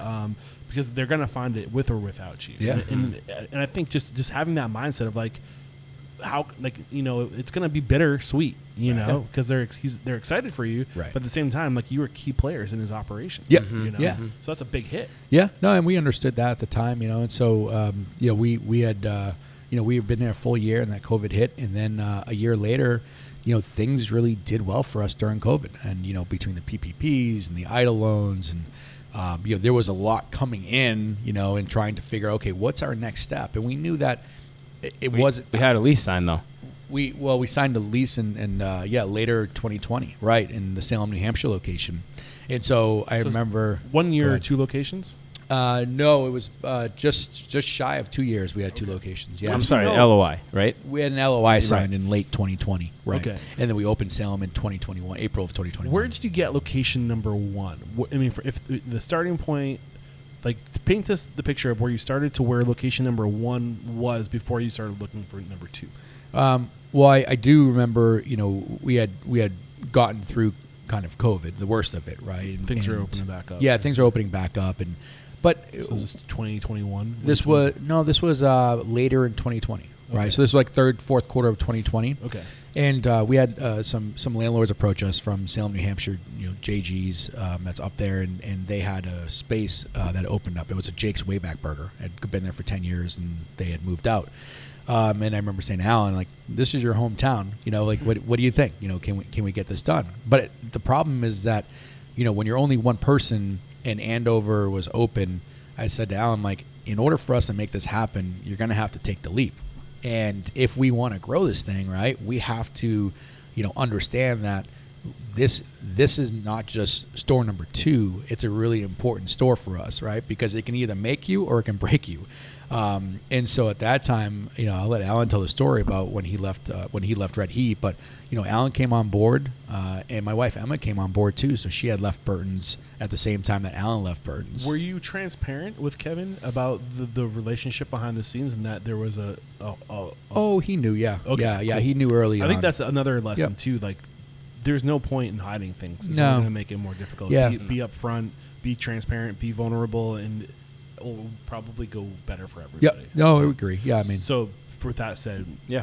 you were leaving, And he was now. good about it too. That he said it as a joke, but when we failed in the first year, we'll always have a place to go back. So.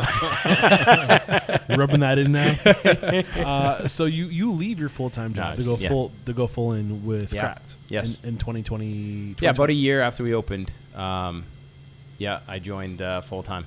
So this was the strategy. Like, okay, when we're ready for 2 locations, Yep. then those 2 locations will be able to support the income for both of us. right. That was one of the motivating factors, is to get us all together, be able to And now you can divide and conquer. divide and Correct. conquer. Correct. Yep. Okay.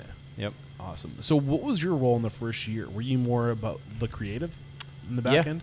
Yeah, You were an executive chef too at one point, Danny. Yeah, Yep. I was. Yep. Yeah. So you have some chops, I'm assuming. Yeah, Correct. no, I do. But I mean, Al and I, we have this special magic that works, right? And Get into that partnership. Well, how do you guys complement each other? God, I mean, first thing is first, we respect each other, and I think that's the number one most important thing, right? And we don't agree on everything, and that's okay, because like I said before, we listen, and then we kind of come back to it and say, yeah, maybe this, that, or the other. And I think when you have that understanding in a partnership like that, things are never going to get that crazy, right? Where you hear some horror stories with partnerships, right? And I should make more than you, and you should make less than me, and I should get a bonus, and you shouldn't because you only worked 4 days. It's all that bullshit doesn't mean anything. What matters is when you put food into a box or you put a drink into a cup, and that hospitality, that's what matters. The product going into people's hands, and for the most part, Alan just has this, outside the box thinking on everything. You'll never hear an idea from Alan that you're like, oh, okay, yeah, I mean, that sounds boring, but that's okay. It's always something that's elevated, right? And then we try to break it apart. Danny brings it to life. No doubt. So or is it safe to say you're like kind of like the dreamer, and is that how you complement each other? Like big ideas? A little bit, yeah, a little bit. I think, I'll come up with an idea or a menu item, and then Danny will, immediately jump on the phone and, an hour later call me back. All right, I got, the boxes sourced. I talked to the sticker company to make to get a custom logo. So he makes it happen. Yeah. He forces things to get uncomfortable. Yeah, definitely. I'm like, all right, well, I just kind of threw it out there, but I guess we're doing this. So now we have a restaurant. Yeah, I mean, yeah, exactly. I mean, it's and again, it's one of those things where you can do those things when you know who you have with you, right? And and you don't think outside the box like that. You don't make yourself uncomfortable when you don't believe in the team that you have with you. And when you have the team that you have, you can get to that point, right? You are able to dream. You are able to say, no, we can get this done. And I think there's a lot of times that maybe our team looks at us and says, you guys are fucking crazy. Can you just slow down for a second? And sometimes, mostly it's our wives.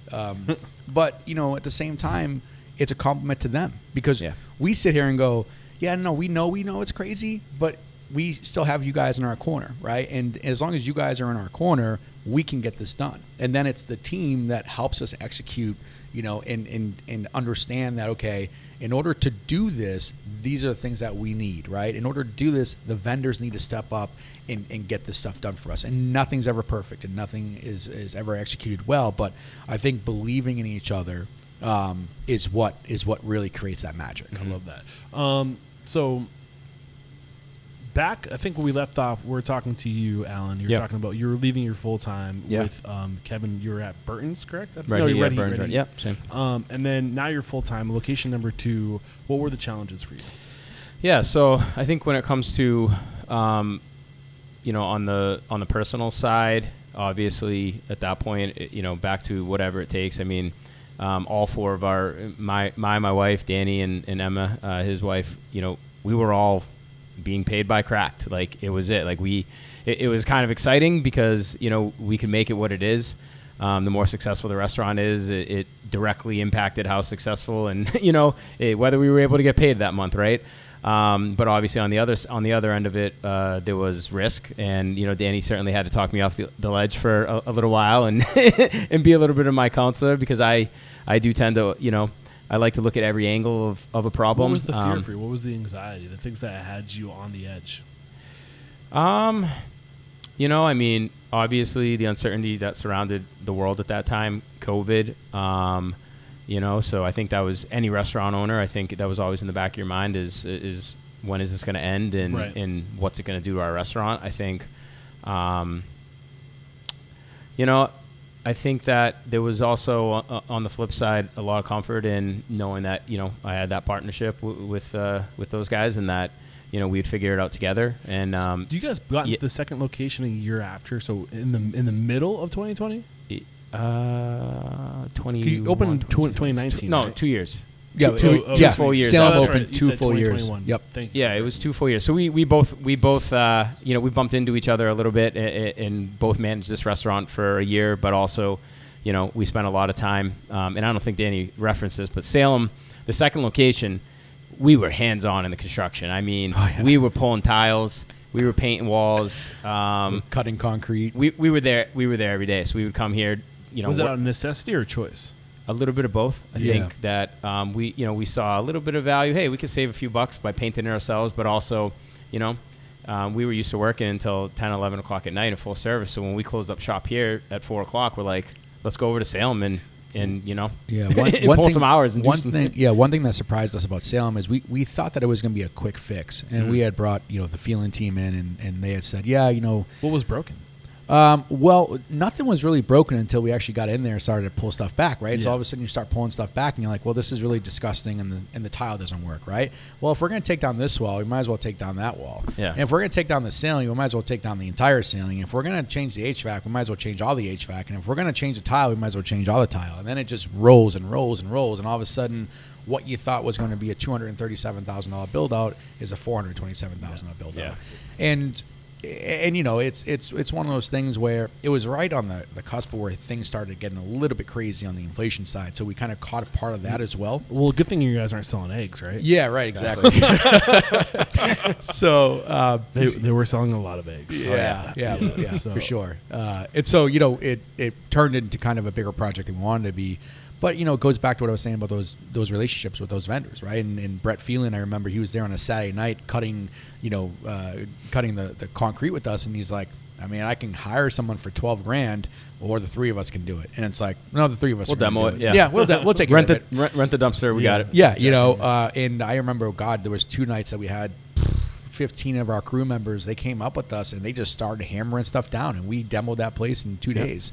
Wow. And that it creates excitement. How do we start this conversation? The challenges, whatever it takes, whatever it takes, right? Whatever it takes. Yeah, I mean, and in Salem, it's a different market for us, right? And Broadway is a very busy place, and we saw a lot of cars. that excited us, and at the same time, there wasn't a lot of foot traffic. Different challenges there. Yeah, I think sure. Yeah, Andover. I don't want to say because nothing's ever easy, but certainly the demographics here. So we turn the lights on and people just come in, right? Like it's not as simple as that. Where I think we saw with our second location, we were going to have to find some different avenues to make this one successful. Yeah. So what things did you start doing differently to make that successful? Immediately it was very grassroots. We hit the streets. We wanted to get our product into the hands of people. It wasn't as a convenient location. It's not right off the highway like this one is. So we needed to make it a destination. A place that people would go out of their way to come and see us. So what are you doing differently there that you're not doing here to do that, to make it more of a destination? I think at first it was just a matter of, even though it's relatively close in distance, we're only about 10 miles away, completely different demographic, completely different market. And I think it was just a matter of telling people our story and who we are and letting them try the food. So, yeah. We did everything from setting up a tent across the street from the high school graduation and handing out our drinks for free. We sent people around town, police department, fire department, with samples of our food. We did coffee cards for free where we allowed people to come in and sample our product for free the first time. Danny was huge with, getting us set up on. We weren't really even in third party, I don't think, before that. So he was huge. He got us immediately. We're going to get set up with third party delivery, which in that location, number one of all of our locations as far as third party goes, right? With all the retail presence in that area. Yep. Easy catering, relish. Catering. Right. Yeah. So most of your deliveries are going to people working. Yeah. Yeah. In all the retail stores. Yeah. People working right. And this is Salem, New Hampshire. Yep. And another big thing that we launched now 2 years ago was called the Yolks Wagon. Okay. Yeah. And so that's a food trailer that we had built out, and we had gotten we had kind of got a great deal out of it, and we said that was technically your third location. Yeah, exactly. What was the intention behind getting that? Honestly, we felt like we could get into that market a little bit. You look around with whatever weddings, events. Hospitals, there's just everyone's renting food trucks these days. We felt with the brand that we had that we could really have some success with it. Yeah. We didn't realize how much success we were going to have, and it took off like crazy to the point where we actually sold that and we bought a new Yolks Wagon that's being built currently and should be ready in the next couple of weeks. But we were doing everything from the hatched menu on there, to breakfast sandwiches, and so offices would just rent us out for 300-400 people, and we'd pull up and that does. I can see some morning after weddings. We did a few of those. Everyone's hungover. Yep. Nothing hits a hangover like an egg sandwich. Yeah, it goes sausage together. and bacon. Yep. I think when, not to say that we were struggling when we first opened, but I think there's two ways to look at it. One way is to strip everything down and to cut staff and to try to manage the business. And we took a different tactic, which was dump everything we could into it and try to get the volume and the sales to a level that we want. And I think it wasn't long after 6 months maybe that things started growing. With big location time. Two? Yeah, with that location, big time. And then so the biggest thing you did, what I'm hearing, is you got out there and you made people aware, like guerrilla marketing. That's everything. Yeah, you can't just sit back and just relax. And, right. That's what we want in our franchisees. And in terms of the food truck, I think that's the best utilization is the catering. Again, it's about creating brand awareness and getting in front of people putting your food into people's mouths and using catering as a tool to do that. Yeah, it's marketing too. It's revenue, but it's beyond that. It's a moving billboard. It's people eating your food that normally wouldn't. Yeah. We do an event every year at the police station, Salem Police Station, that sees, 2,000 people at least. People. Yeah. And people just love coming up to the Yolks Wagon and taking pictures with it. And the design team did a great job with it as well. But, those type of things are really important for us. So was there a cash flow goal that you were hitting with a single unit before going to number 2? Well, it's funny when we did the budget, and we have, God, I don't know how many different spreadsheets we've built, but Andover was projected to do 8,000 to 10,000 a week. And opening week we did 35,648. And so quickly, I remember I was sitting right here. Give me those numbers one more time. We budgeted to do 8,000 to 10,000 a week. Okay. That's what we budgeted ourselves, and we ended up doing the first week 35,648. Wow. And I was sitting right here in this chair, and I remember calling Alan on a Sunday afternoon. At that time we were closing at 8:00 Monday through Friday, and I just said, Friday, I think we have something on our hands. And Alan was like, I would agree. Did those numbers ever kind of? I know when you first opened, there's a surge. You're the new kid in the block. Did it ever kind of plateau? It's funny, the numbers dropped. The numbers dropped significantly, and we were doing, we were in the low 20s for a couple weeks. But that's still more than twice than the revenue that you thought you were. Yeah, no, totally. And I remember talking to Alan about it, and Alan was talking me off the ledge. I'm like, I don't know if I'm fucking up operations or I'm just not, and we were talking to everybody that came in the door. Until this day, we have so many incredible regulars that come in that we've built relationships with since day one. As we got into the May and June and July months, those numbers started to quickly rise. And I think one of the biggest challenges we have here is we only have 22 seats on the inside, but on the outside we have almost 50. So you have volume. Right. So we're all patio when it comes to the summertime, and I do think that part of that was starting to promote the outside and the beautiful weather coming around. And then it was September, October, we saw that dip again into like the mid 30s. And then at the beginning of the year in 2021, we really saw it start to soar into the mid 40s. Wow. And catering was picking up, and third party was picking up, and then COVID hit. And we lost about 70% of those sales. But you had enough time to get proof of concept. We did. So if you could survive the pandemic, when things started to open up again, you'd be back. Yeah. Correct. Yep. So, I mean, I hate talking about the pandemic. Let's because there's, hopefully the chances of it happening again in the future are likely, but right. I don't want to talk about it. Yeah. That's fine. So today you're at four locations, and you're about to be at, I don't want to jinx it, knock on wood. 4 plus we have express location. Looking at number 5 right now. It Yep. could be anywhere. Yep. In 5 years, that's awesome. Thank you. I mean, five locations in 5 years or less is the coaching program I'm looking to launch here at Restaurant Unstoppable. So, what were the things the key things that you did to help you go from 0 to 5 in 5 years or less? I think we could probably answer this 50-50, but I think the most important piece that Al and I would always talk about in the team as well was how do we create scalability, right? And how do you make sure that somebody is following the recipe or the standard that you set? Because you can't be in every location at once.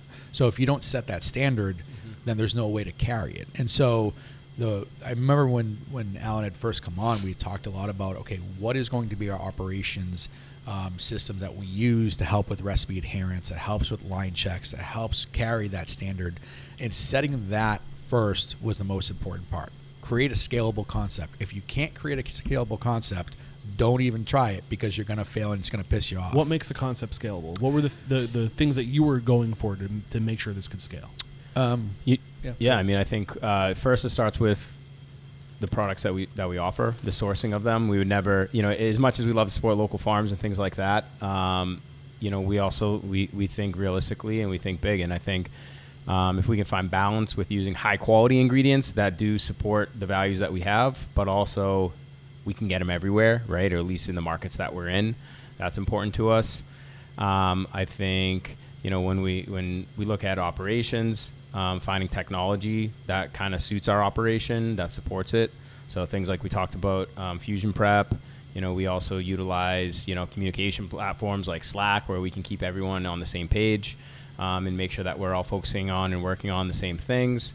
Back office systems, making sure that everyone's writing schedules off the same platforms, that we can monitor and manage it from an ownership level. It's just help support our people and make sure that they're focused on the goals and things that they should be focused on. Systems, procedures, sourcing, all that stuff's important. I think this is a huge step in scaling fast. Yeah. Don't try to build the systems on your own. No. In today's age, no. there are organizations that exist in being a solution to restaurant systems. And the price that you have to pay for some of these, I mean, I don't know what you're paying for Fusion Prep. I know that Restaurant Systems Pro is about $400 a month, I want to say. And it's like, you will never, you will never be able to recreate that on your own. Yeah, and when you don't value yourself as a dollar mark, right? When you start to look at yourself as, okay, I'm worth $400, $500, $600 an hour. Yeah, you know, you're going to start to lose, right? Because your time is everything to your staff, to your business. And if you think sitting there and being on a spreadsheet and putting in data is what you should be doing, you're losing money, right? And you have this battle all the time. And some things that you just like to do, right? You like to cut the grass, and because you're on a lawnmower and you have a beer in your hand and you're listening to the Pats game and you're right. But at the same time, like, you're losing time to be able to maybe spend with your kids and your family or focus on the business, right? So you look at those things and say, where do I want to put the value? Yeah. That's the same with the business, right? So going out and spending $20,000 to have SOPs done is much better than Al and I being taken away from the operations or the brand to be able to go do that. And maybe we're not doing it 100%. Well, the other variable too is the Allens and the Dannys of the world are fewer and far in between, where you can't go to somebody who has a bunch of restaurant experience and be like, okay, you're my systems. Right. You know, because it's harder to find those people. Yeah. So now you need to lean more on the systems and finding good people to put into those systems. Of course. Right. So if they have, like, the systems are the banks to the river. Yep. Follow these steps. Right. You will get the job done. You can put any person into that level of high quality technology systems, and especially the next generation, because they tend to gravitate towards the technology.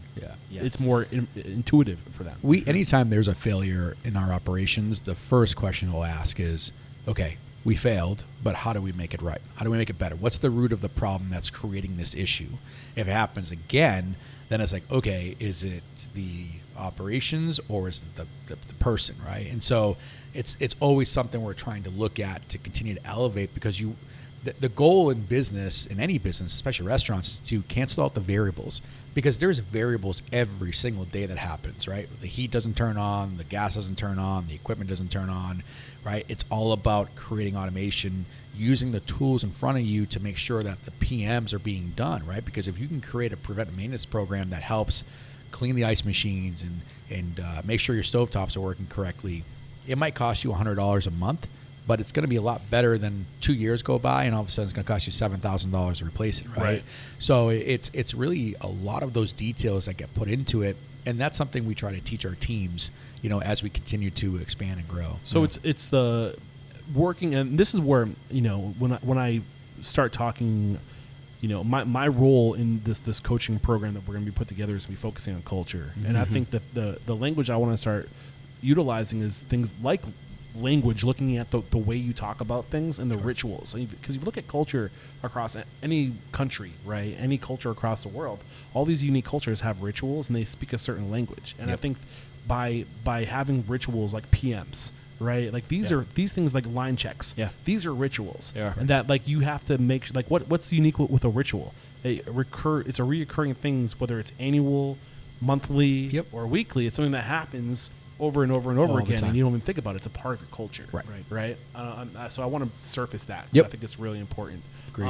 Back to technology in the tech stack. Like, how bring me to the point where, like, what you're working with today. Like, is it something that's been constantly evolving, or did you guys get it to a point where you're like, we're comfortable with where this is? Now that we've built our systems, let's scale. Like, what did that look like? Geez, I should have you have an interview with Emma, because she's really the technology queen. But you know, whose wife is Emma? Mine. Okay. Yeah. Sorry, this is Megan. Mine's Emma. Yeah. You know, it's something that we're always looking at, right? Because we, especially Alan and I, we're kind of old dogs, and we like to just have paper and pen and a checklist. That's what we grew up with, right? And so, you know, we try to balance that. Go ahead. You want to answer the question? We should take a break to thank our sponsors, because I almost forgot to do that. Let's take it. So we're going to take a break. And we'll be back. We have to interrupt today's video to let you know that right now, Restaurant Systems Pro is offering a no-strings-attached 60-day trial that will help you improve your systems, increase your profit, and find better work-life balance. All you have to do is click the link below. We're back, and you were just about to get into your tech stack. And I think the question I asked you is, where did you get your tech stack to where it is today before you really started to scale? Was it at 2 locations, 3 locations, 4 locations, or just recently? Yeah, I mean, I would say, we had some of that tech stack from the start, and what was that tech stack? We had used an operations called Jolt. Okay. And so their platform was kind of the same thing, line checks and label printing, temperature guidance to be able to tell you, your walk-ins going too high or too low. Yeah. We had Restaurant 365 about 3 or 4 months after we opened, but Restaurant 365 is a really huge platform that takes a long time to build, and we're even still building it to this day. So I would say, after store 2, Alan, when we opened Salem, you came on board. We got Fusion Prep going and Restaurant 365. What did Fusion Prep have that Jolt didn't have? Recipes, right? Yeah. The ability to, we knew with multiple locations, and we knew the struggles with, paper or even utilizing things like Dropbox. You get old recipes and different variations, and as you make it changes to it, some of those changes kind of get lost. So it was important to us that we had a platform that would display our recipes, and as we updated or edited or changed products out, we were able to push that down to the field and make sure that the food that we were serving is the same everywhere. You're centralizing your intellectual property, and you're building it all on one platform. So when changes are being made, it's being pushed throughout all locations. Yes, and I think also, as much as we do lean into technology and see its importance, sometimes too much is not a good thing, So it was important to us that we found technology that could do as many things that would work for us as possible, so we could limit the amount of apps and logins and usernames. So that's something that we always like to think about is, if this one platform could do 5 things, it's probably better than these 2 platforms that could do 2 or 3 things each. So Fusion Prep, was is checklist management, essentially what Jolt was. Yep. Labels, recipes, sanitation, standard operating procedures. Standard operating procedures. How is that different from the checklists? So the checklist is you would come in the morning before we open, and it would basically give you pictures and descriptions of every item that we have, and you're actually unwrapping the product, temperaturing it, tasting it, looking at it, and making sure it meets the checklist. This is what your mise en place looks like. Correct. Right. Standard operating procedures are everything that takes place in the restaurant. It gives you an operating procedure. So if our folks down in Plantation, Florida, want to know how to clean the baffles of the hoods, we actually have a standard operating procedure that says step 1, take it down. Step 2, do this. So everything from cleaning the espresso machine to, dropping the floor, turning the lights on. So the SOPs is kind of just like if you had an operations manual, here's the list of all the things we do and how we do with it. pictures, whereas step by the checklist is more of like the tool to accomplish the everyday. It's a daily. We require we don't like to overcomplicate it. Got it. So it's not like we have this checklist that's 100 things and it takes 3 hours. It literally takes 10 minutes at the most to do every day, and there's 30 things on it probably. Is not a ton of stuff. Got it. And now, is there some redundancy there with Restaurant Systems Pro? Because they have a checklist feature too, don't they? I've never used not Systems Pro. Restaurant 365. Restaurant 365. Yeah. They don't have the same kind of platform as Fusion Prep. Fusion Prep runs off of iPads. Yeah, so it's very user friendly. Right. Restaurant 365 is good at the financial end of it. When we're doing inventory, we do inventory every Sunday, so we can see our metrics and stuff like that. But 365 is kind of a different animal on that side of it. Would you recommend somebody start with Restaurant 365 with one location? 100%. Okay. Yeah. If you're planning to scale it, yes. Okay. Yeah. So scaling aggressively, even if you're just any restaurant that opens, should open with the mindset of saying it's a scalable concept, right? Because when you open a restaurant and you're the only person that can ride and die, it's always going to be a job, right? Yeah. And you're never going to be able to get somebody into the operations that's going to understand it and set the standard. So you're stuck, right? And if you're stuck for the next 30 years, well, what did you just do? All you did was buy yourself a job. How much does it cost in the beginning? Restaurant 365 was an $1,800 startup. And then it's, I want to say, $195 a month. Okay. Yep. Yeah. So it's for what you get out of it, and it does accounting, right? It does all your AP. you can literally take a picture of the invoice, it uploads it for you. It saves so much time, and you can get the financials so quickly. I mean, we can see financials at any point. I can pull a P&L and tell you exactly where that store is at the time of the period and stuff like that. So you get so much from it. And like I said, whether you're opening 1 or you're opening 500, you need to understand what your standards are and how your periods fluctuate, and what type of challenges will kind of impact your P&L and how it does, right? If all of a sudden egg costs go up and your egg line goes from 1.5% to 3%, well, at least you know why, right? So it takes all the guesswork out of it. Totally, as long as you're entering the data. It all goes back to, like I said, right? If we're making $600 an hour, which we're not, but Alan, you can pull that mic to get the cord to give you a little more attention if you're. I know you keep on pulling. Yeah, of course. Which we're not yet. We need to look at how do we create efficiency out of our time. Yeah. What do you think the challenge is for a first time operator? So you never opened a restaurant or worked in a restaurant, and you're investing in a restaurant at 365 from the very beginning. Yeah. What do you think there'd be challenges there? I think there would be challenges. What 365 does great though is they have a 365 Academy. Okay. And you can click on any video, chat help 24/7, and it really walks you through the process. Yeah. But you need to have some background. Emma controls a lot of 365. She understands it a lot more than Alan and I do, for sure. But she, spent 20 years at Burton's, doing that. That's what her background was. Right. So for someone like her, she just takes that app and really kind of builds on it and knows how to utilize all the little gadgets. And for someone who's just starting out, they'll just use the baseline stuff, right? The labor, the forecasting, the recipes. I mean, that's my major concern with Restaurant 365 for a 1-unit operator is that if you don't have someone whose job is dedicated to managing that platform, it can be a lot. And to the point you said, you're still building it out to this day. Yeah. So I get concerned about recommending that for single unit operators. Yeah. I do think it's a great product, though. You can also pay them to help you build it. Right. But can you? Yeah.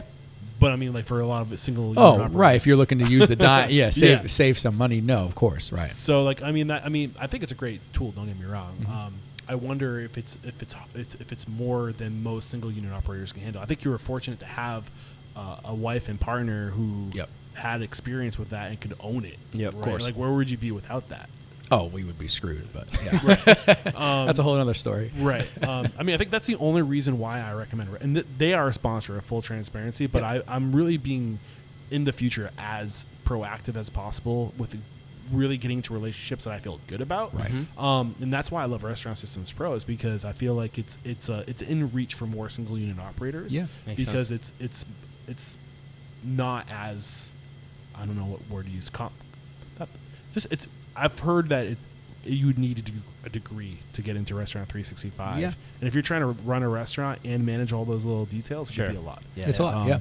And I mean, the good thing about 365 too, not to continue to beat it, but it's a big part of your platform. Yeah, it is. You can unlock certain channels. Like you don't need to have all of it, so you can unlock certain programs within that program to be like, all right, you know what? I'm going to use the labor forecasting. I'm going to use the scheduling, but I don't care about everything else, right? So it helps simplify the process for us. In full transparency, like I was saying, if I'm going to 0 to 5 restaurants tomorrow, 365, I'm going with Restaurant Systems Pro. But then when I get to 5 locations, unless Restaurant Systems Pro evolves a little bit more in the next 5 years, I'm probably switching to Restaurant 365. Gotcha. Yeah. And I've been on record with my sponsor saying, no worries. So, but I mean, it was interesting to get that perspective because I'd like to hear I wonder where you would be without having somebody who was, your Emma of the world. Yeah, no, I mean, it's again, it's a process for sure. Anything's a process to build out. Even our POS, Emma handles a lot of that, and our point of sale we use NCR. Oh, yeah, no, it was between Toast and NCR, and to be honest with you, the legacies are coming back. Yeah, we've had a really good relationship with NCR for quite a while. Why did you go with NCR? They had a fast casual, they had a quick service model called NCR Silver. Okay. And so NCR Silver was based off of iPads. It was similar to a Toast. we had the relationships with NCR from our prior days. I was curious. Yep. And so Emma had those relationships, and so we decided to go with NCR Silver, and NCR Silver, we outgrew that pretty quickly, and so then we went into the Aloha model. Their online ordering platform, their app, all that stuff was really important to us. Now that's cloud-based, right? Yes, I believe it is. Right. So every month your CP, what's the something compliance CP? The PC compliance. Yeah, whatever the acronym Yeah, is, so credit cards are being stored on site, all that stuff. Cloud-based, so every month it's updating, software is updating. I think that was the biggest reason why people were getting away from the legacy was because of the one sum fee at the beginning, like, you need $30,000 to get started. No, NCR got smart, and said, all right, well, we need to compete with Toast. And so the only struggle we have with Toast was there's no on-site presence, right? So with NCR, they came in, they hook everything up, they make sure everything's working. There's installers on site. With Toast, they just send you everything, and it's up to you to install everything. Yeah. And when you're trying to grow with a national brand, I mean, you can't be the person that's always on site screwing in holders and stuff like that. This is where Emma came back in. She would have been the Toast installer. Yeah, exactly. So NCR gives us great support with that, and it also it integrates with 365. So when did you? I'm curious. So Fusion Prep, Restaurant 365, and NCR, and for communication, Slack is what we've covered so far. Yep. And that's what you were using today. Yes. And how long have you been using that suite of tools? I would say for at least two to 3 years. So half your life. Yep. As a restaurant. Yep. Because you're just about to be 5 years old. Yep. So was it important to you to get that dialed in before you started to scale? Yeah, we had to. Mm-hmm. Yeah. Why did you have to? I mean, if you don't, you start to lose that standard, right? I mean, as you grow, whether it's corporate or franchise, right? If you try to go in afterwards and set a new standard, it's really hard, because people are just going to look at you and say, "Wait a second, that's never been a standard." We've seen it till this day, right? When you start with somebody and you set that standard and you show them what the abilities are versus coming in midway, it's really hard to get them to break that habit. Alan, this is why I like to do one-on-one interviews, because I sometimes get sucked into a conversation and I forget. So it's all good. Like, what's going through your mind? Bring something to the conversation. I also think that, it's very confusing for the staff if you're flip-flopping, concepts or procedures, changing out technology every 6 months, and just consistently jumping to the next thing that you're sold. Nobody likes change, especially when you have change. Deep neural pathways formed to these habits and these routines. Yes. It's like pulling teeth. It is. And especially as, you get more than one, you get 2, 3, 4 locations, it makes it, immensely more difficult because you're now having to communicate to multiple stores, multiple managers. So, we try to vet everything that we do. We really try to look at every side of it. So if we're going to make, whether it's a big menu change or we're switching a piece of technology out, we want to make sure that it's not a short-term change, that it's the right change for the future. And we understand that, the roadblocks and the speed bumps that is going to, be affected of our teams, making these changes. So I think, consistency and giving people a platform and procedures that they can come to expect, and I think it ties into what we talked about with that daily routine. You dial that shit in early, and then you can put all of your energy, instead of trying to build out systems, you dial it in. You have strategic partners that are the system. As the world around you evolves, they're evolving, and that's kind of a box that's checked. Right. Yep. So you can focus on relationships and growing people. Totally. So People's big. Yeah. So where are you today with your 4 locations? Collectively, what's the gross revenue you guys are bringing in? We're just the corporate stores alone. We're close to about 7.5 million. Wow, that's awesome. Yep. Congratulations. And that's not including any of the franchises that we have coming in with those streams. Yep. And are there franchises in the works today? Well, we have one franchise open down in Plantation, Florida. And is that included in the 4? That is not. No. Okay. Yep. And so we also have Cracked Express. We have the coffee bar. Where is Cracked Express? It's in Lawrence, Mass. Right, actually, right on the North Andover Lawrence line. And that's not a franchise. That It's a joint venture partnership for us with Energy North. They're a fuel station company. They've been around for quite a while, and it's been a great partnership for us. They really want to elevate their experience at the convenience gas level. They look at the competition, between Alltown Fresh and Noria and Wawa, right? And they're looking at it, they're looking. Talk about a cult following for a gas station. Yeah, it's crazy. And so, they're looking at us saying, we really like this brand, what you guys stand for, and the partnership really works well. Now, are you bringing recipes, or are you bringing recipes and process in terms Both. of like when you move into their space? Like, is there a kiosk element involved? It's our brand. Yeah, I mean, it's Cracked Express. It's got it's got our menu, right? So they asked us to develop. Basically, they came to us and said, "Hey, listen, we're looking to do a high-end gas station convenience store with an elevated concept. Dunkin' Donuts is very restrictive now with their ranges. You can only put so many locations next to each other. So as they were looking to grow and expand their new concept, they wanted a brand that had the ability to grow and expand with them. So they presented to us kind of what their vision was. We said, give us some time, let us kind of sit on it and see what we can come up with. Simultaneously, we were opening our third location when they first presented us, and that was our PBD spot, which had a drive-through. So we said, give us some time to develop the drive-through model, make sure that it works for our brand, and then we'll come back to you. And, we had PBD open probably about 6 months, sort of got our drive-through operations locked in, the technology that went along with that, and we re-engaged a conversation with them. We came up with the Cracked Express model, which is about a scaled-down version of what we're offering at Full Service Cracked. About 50% of our menu really focuses on our core items, our breakfast sandwiches, and our beverage offerings. So Cracked Express is just the gas stations, essentially. Well, it's not. That's not our vision. Our vision is it's can go anywhere where you have 500 to 800 square feet. It could go in stadiums. It could go in. Oh, that's airports. what I was going to say. It could be train stations. It could be train stations. Yeah, it's just your express version. Yeah, our express version, the QSR version of the fast casual. Fast casual. Yeah. Even if a franchisee comes to us and they say we want something that's a little bit more manageable, a lower build out cost. I think it's really smart. Sorry, I cut you short. No. I just think exactly.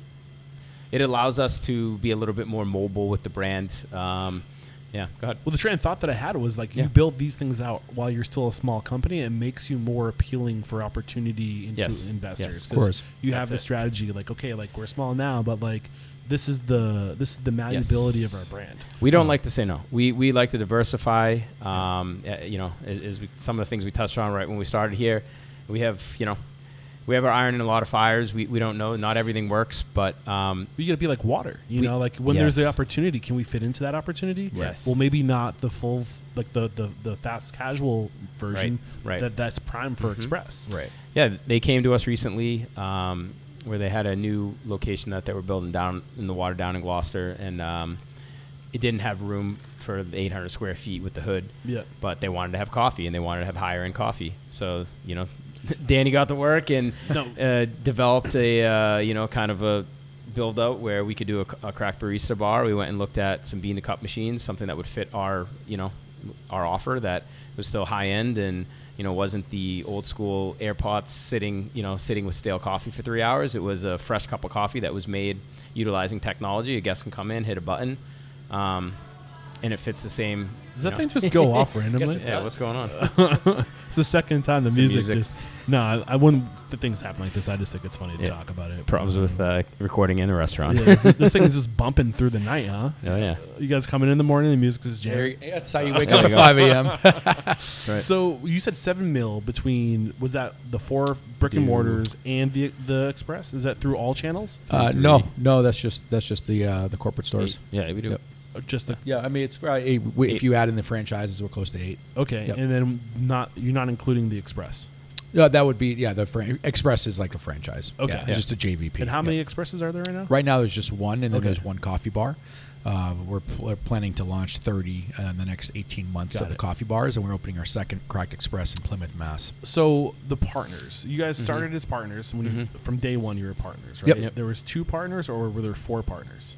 It was just Alan and I were the only partners on the operations side. Okay. Class A, right? And then our other partners were silent investors. Yep. And when did you think you needed more? Like, if the cash flow was coming, you were doing 3 times the revenue you originally projected. Why did you think you needed to bring in more partners? We felt like in order to grow a business, you need to look the part, right? You can only fake it till you make it for so long. We knew that we had, the website that needed to be upgraded. We had our marketing and design packaging that needed to be elevated. We knew that we had to bring on a team to help us get to where we needed to be, whether it was culinary directors or catering directors, and there's a lot of technology, as we have spoken about, with the SOPs. So there's a lot of money there that may not be found in your cash flow, right? And so you have to almost kind of bleed out a little bit to be able to get those processes up and running. Yeah, you either operate at a limited capacity for 5 years to put cash away, so you can make the investment internally to let the cash flow determine your growth, or you say, we got something hot, right? And like the market on this concept is hot. Do we ask for help so we can get there faster than other people, be first to market? Is that the kind of? And that's what it was. Okay. Yeah, I mean, we know that cracked. We're not trying to pass crack down to our kids, right? Our goal is. That sounded weird. Yeah, we're trying not to pass crack. We want the drugs to end this generation. But our goal is always to try to grow a brand, in a healthy manner. Yeah. But you need money to do that, right? Yeah. And so you got to build the house before you move in. Totally, and you never want to run a business scared. You never want you want to be able to do the things that you need to do and do it right. Right.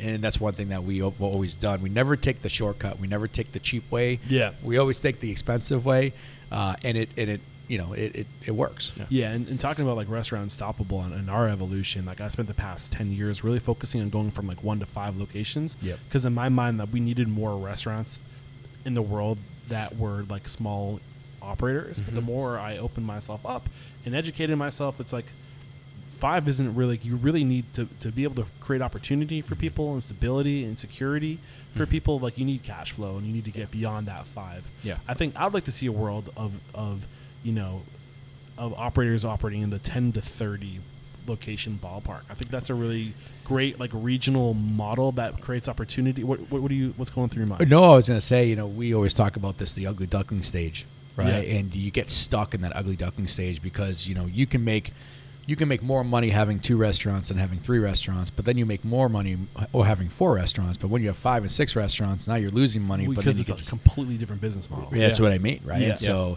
And so I agree with you. It's like getting over that 10 mark is not easy, right? Yeah. Because you're either giving up equity or you're taking on debt. And so, and you can't do that at 10 or 15 locations because that's not enough. You need to really kind of double that to get to the point where you're covering everybody's life. Right, exactly. If we could share this information and get it out to people so that there's fewer, that there's more big companies but fewer massive, gigantic conglomerate. Right. No offense to McDonald's and Subway. No, I mean, but let's take that level of operation, but like bring it to a local level where there's still some local, character. I think that's what, one of the reasons why we did the franchise is the franchise company was we really wanted to give the ability to take a really cool concept, right, and have an operator run it. Someone who always dreamed of being a restaurateur and having multiple restaurants and creating this brand was for that reason. And when you build out corporate, right, you can have 100 locations, but at what point does it not become part of the community? And our franchisees, especially in Plantation, Florida, for the guys down there, Jim and John, one thing that we always said to them was, if you build it within, right, if you go into the community and you really build these relationships, it will come. And that location has been open now for 4 weeks, and they've been doing great numbers. And for Alan and I, if we opened a corporate restaurant down there, there's not that local feel, right? And so as you build out these franchises, we're not just selling any franchise to anybody. You have to be passionate not only for the brand, but to want to sell that hospitality and ensure that product that we've created going to someone's hand is at a 10. Yeah, I still want to work in the multi-unit operators, the more like the people who have like their one-off concepts, right? You know, where underneath the lipstick, it's all the same systems, but they're, you know, I don't know what you'd call that, but like your stereotypical restaurateur who owns multiple restaurants, but they're all different concepts. I like those business models. Yeah, the back office is the same, they're but hard it's to execute. Yeah. And I think that as we go into the future, you're going to see fewer and fewer of those operations. Yep. Because it's just going to be getting more and more difficult. It's just so hard to do that. Yeah. And be profitable. So, but with that being said, I mean, I think I want to start talking to more people in your world of going, like, you just scale to 5. Yep. Now you're about to go to 5 to 10. And then, like, bringing you back every 2 years. Okay. Right. Last time I talked to you, you were at 4 locations. Today you're at 15 locations. What Talk to happened? me. Yeah. It's a and just journey. go deeper. Yeah. So I'm excited for that. Anything we haven't discussed today that you were hoping? I can't believe we're already at like an hour and 5 minutes of recording time. Jeez. Wow. Went by quick. 2 hours and 5 minutes is what. Oh, jeez. It does really fly by. But like, I enjoy it, man. I would go 3 hours. You know, not that I'm gonna get another hour. Here, so No worries. I know you have another restaurant to go check out. No worries. No worries. But yeah, anything we haven't discussed? You know, I think just briefly, if we can just touch on, I mean, I think the importance of building a good team. I think, you know, we're very privileged here that we have people that have been loyal to us since day one, and even some that have been with us before that. And I think, you know, we wouldn't be able to scale and, you know, accomplish what we've accomplished over the last 5 years without that team. It's a big expense. It is. But which kind of makes me wonder, what are your prime costs? Oh, geez. Well, I mean, we sit anywhere between a 56 to a 59%. You know, and that's where we, you know, Andover. 65% used to be the goal. I think now with these efficiencies we're seeing, if you can get into the 50s, you're doing great. Yeah, our cost of goods sit right around 30%. You know, I mean, if you can get into the 60s, you're doing good. You know? Yeah, no, 50s is great. Yeah, no, I mean, our occupancy costs, because of how small we are, you know, those sit between 3 to 4%. Does it lean greater towards the labor or the cost of goods? Both, actually. I would say cost of goods. You know. Our total labor line, because we don't run with salary managers in the building. Right. We run with all hourlies. You know, we run about a 29 to 30 all in, including payroll taxes. Yeah. So, you know, that's kind of where, you know, and again, better sales, right? Those numbers drop. So Andover might run like a 27 all in on labor. Salem PUD might run like a 29. Yeah. And I think with scale too, you know, we're very hopeful, you know, barring another pandemic or, you know, supply line issues there, you know, cost of goods with scale, I think you'll see improvement there with buying power. Right. And, you know, we have some things that we're working on too. In terms of markets, where you at, I mean, are there certain markets you're trying to get into that you think are specific, like areas where you'd be interested in talking to certain franchisees? Yeah, definitely. Over other areas? Yeah, I like mean, what are those markets? Currently, we're currently marketing, you know, in the Carolinas, Virginia, NYC. Why those markets? We love the demos there. What's appealing about those demographics for you? Young professionals. A lot of colleges, a lot of universities. A lot of the regional presence is sitting there. If you look at other comps, a lot of transplants from up north. Yeah, we look at other comps from restaurants. I mean, they're doing some of their best numbers in the Carolinas. You know, Florida's a hot market, as we've seen with Plantation's doing so well. Lower labor costs. Right. Sometimes lower build-out costs. Yeah. Less restrictions. So yeah, I mean, that's some of the big reasons why we're looking at those markets. So you were talking about, you know, your people and like, you know, how grateful you are for them and taking care of them, how important that is. Of course, yeah. What does that taking care of your people look like? You know, for us, it means a lot of different things. I think, you know, as we were talking about the financials, I think paying people a livable wage, making sure that, you know, you're taking care of them and you're doing the annual reviews and, you know, making sure people are not forgotten. I think it's creating opportunities for them. You know, I think as you scale, there's no way that you could do every job yourself, you know, and, you know, Danny's great at it as far as delegating people, you know, seeing kind of what their strengths are, listening to them, what kind of opportunities they might be interested in, and then finding a role for them. There's so many different things on the day-to-day of running these restaurants. There's so many things that fall through the cracks that sometimes it's about creating opportunities, finding that spark in someone that, you know, might be able to, go a little bit above and beyond than just what that normal task There's is. the foundational responsibilities that we all have, but what can you bring beyond that? Right. Yeah. So, we have a lot of those team members, I mean, it could be anything. It could be beverage, it could be catering, it could be back house operations, cleanliness, sanitation, maintenance. And so it's really taking those people and saying, okay, what works for them, and what can they really excel at, and being able to give them the tools to succeed, is probably the most important. And I mean, it's saying hi and bye are probably the two most important things that you can do with your staff, because when you stop saying hi and bye, even to this day, I remember Kevin, he always say hi and he always say bye. Right. And not many owners do that. And that was the entire ownership at Burton's. And hi, bye, and name. Hi, bye, happy Thanksgiving. Right. I mean, it's just like, the basics. Right. And I think that's, there's a lot to be said about that, because once you instill that into a team, you start to kind of see that spread, right? And giving hugs, there's nothing wrong with giving hugs, from team member to team member, because, that's what creates that culture. So same question to you, Danny. When I asked if there's anything we didn't discuss that you were hoping we would discuss, Alan brought up, culture and the people. What about you? Anything that you were hoping we could bring to? I mean, I'm talking to two people who listen to the show, and I love when that happens. I feel like you understand what I'm here to do. You understand my mission. Sure. Yeah. So in the conversations you've heard in the past, right, and something you could have brought, in terms of added value that we didn't get to discuss, what would that be for you? Yeah, I mean, there was probably one thing that's top of mind is balance. I think trying to create balance in a life that is so hectic.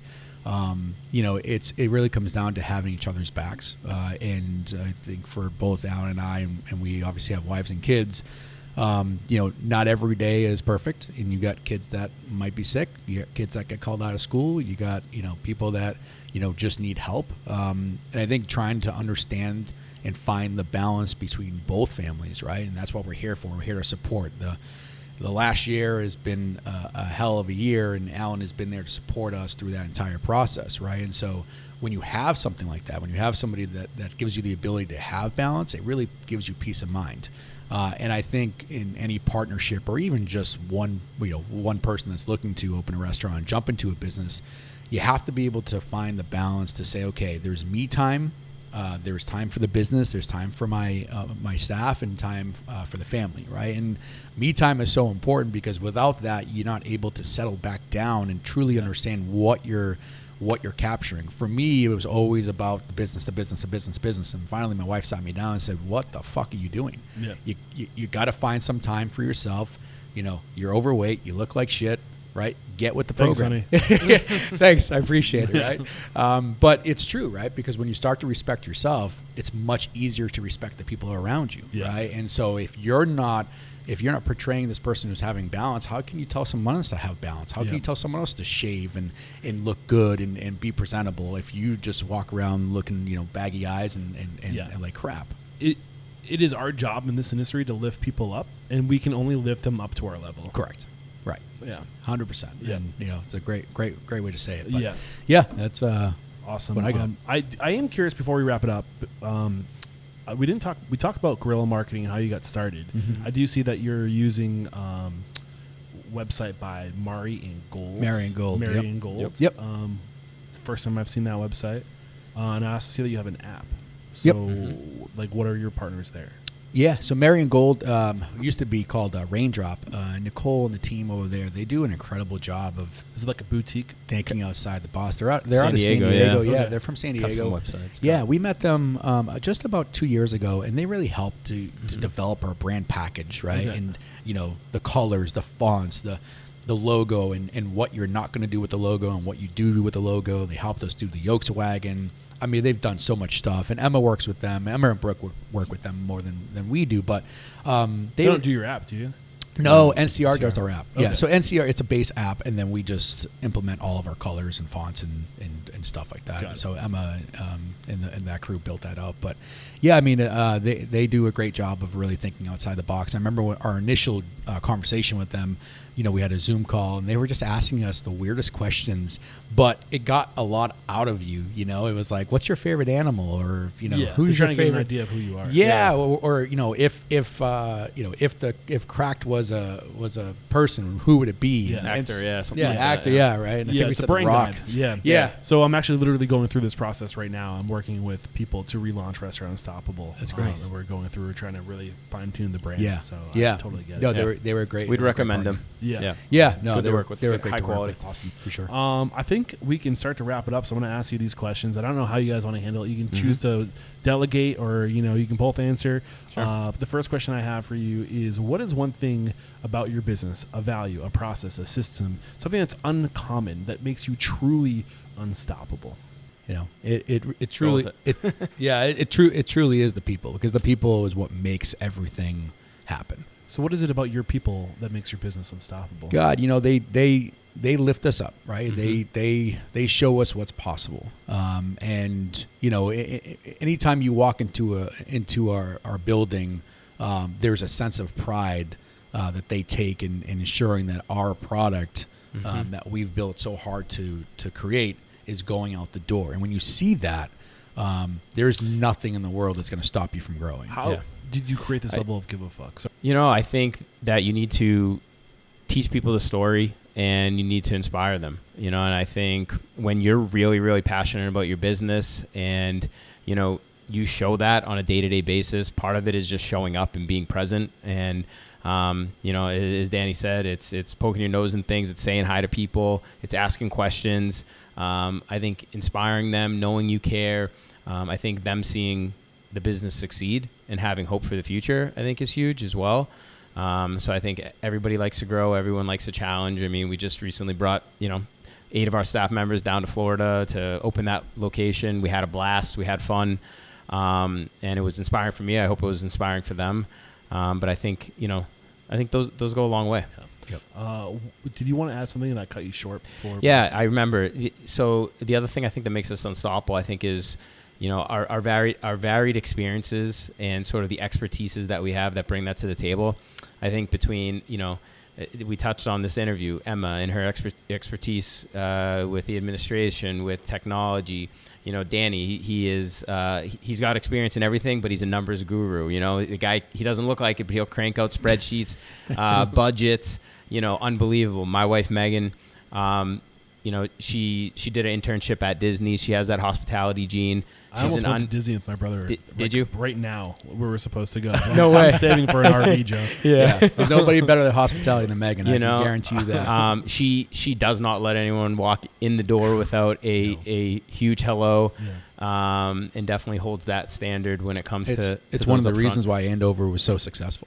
I mean, it takes a tribe. Yeah, it takes a tribe, and I think, you know, and between that, you have, you know, a family to worry about. Yeah. Right. Yes. Yes. But like their tribes are meant to be diverse. The more diverse your people are, the more well covered you are. Yeah. Right? You know, and we're not all meant to be good at everything. Correct. We need partners. Yeah. So the mission statement is to change the world by inspiring, empowering, and transforming the industry. How have you two personally transformed? Who are you today versus the men you were when you got started in this industry? Oh man. You know, I think definitely mellowed out a little bit. So I think I definitely managed a lot more with passion. I think being able to lean into all the experiences from all the different restaurants that I've worked at, all the different jobs that I've held, mentors. I think being able to lean into those experiences, take a step back from the business, and really, you know, be able to implement those things on a daily basis has certainly helped me in a number of ways, but, you know, also changed the leader that I am. Danny, earlier you said that you are a better listener now. Yeah. Is that still the case, or do you want to add something to that? No, it is. I think, you know, Alan kind of said it, right? I mean, before it was all about the passion and, you know, the excitement and, Now it's more just about, I was talking to Alan about this on New Year's, right? We had 2 staff members fighting about something stupid, and Alan and I are on the phone just dying laughing because we're like, how stupid do they sound about what they're fighting over?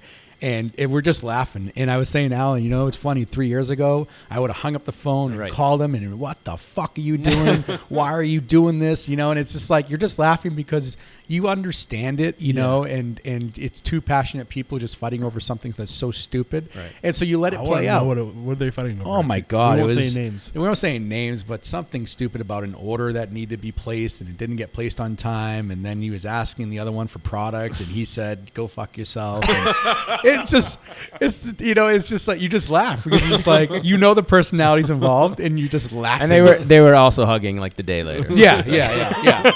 It's so funny, right? But yeah, I think as you see everything that happens, right, you become more patient, right? And like I said, you're looking for the trueness of somebody, and when you wait and just stop and listen and you're patient, you can really find that truth. And for myself, it's made me a better person, a better dad, a better husband, a better business person, a better partner.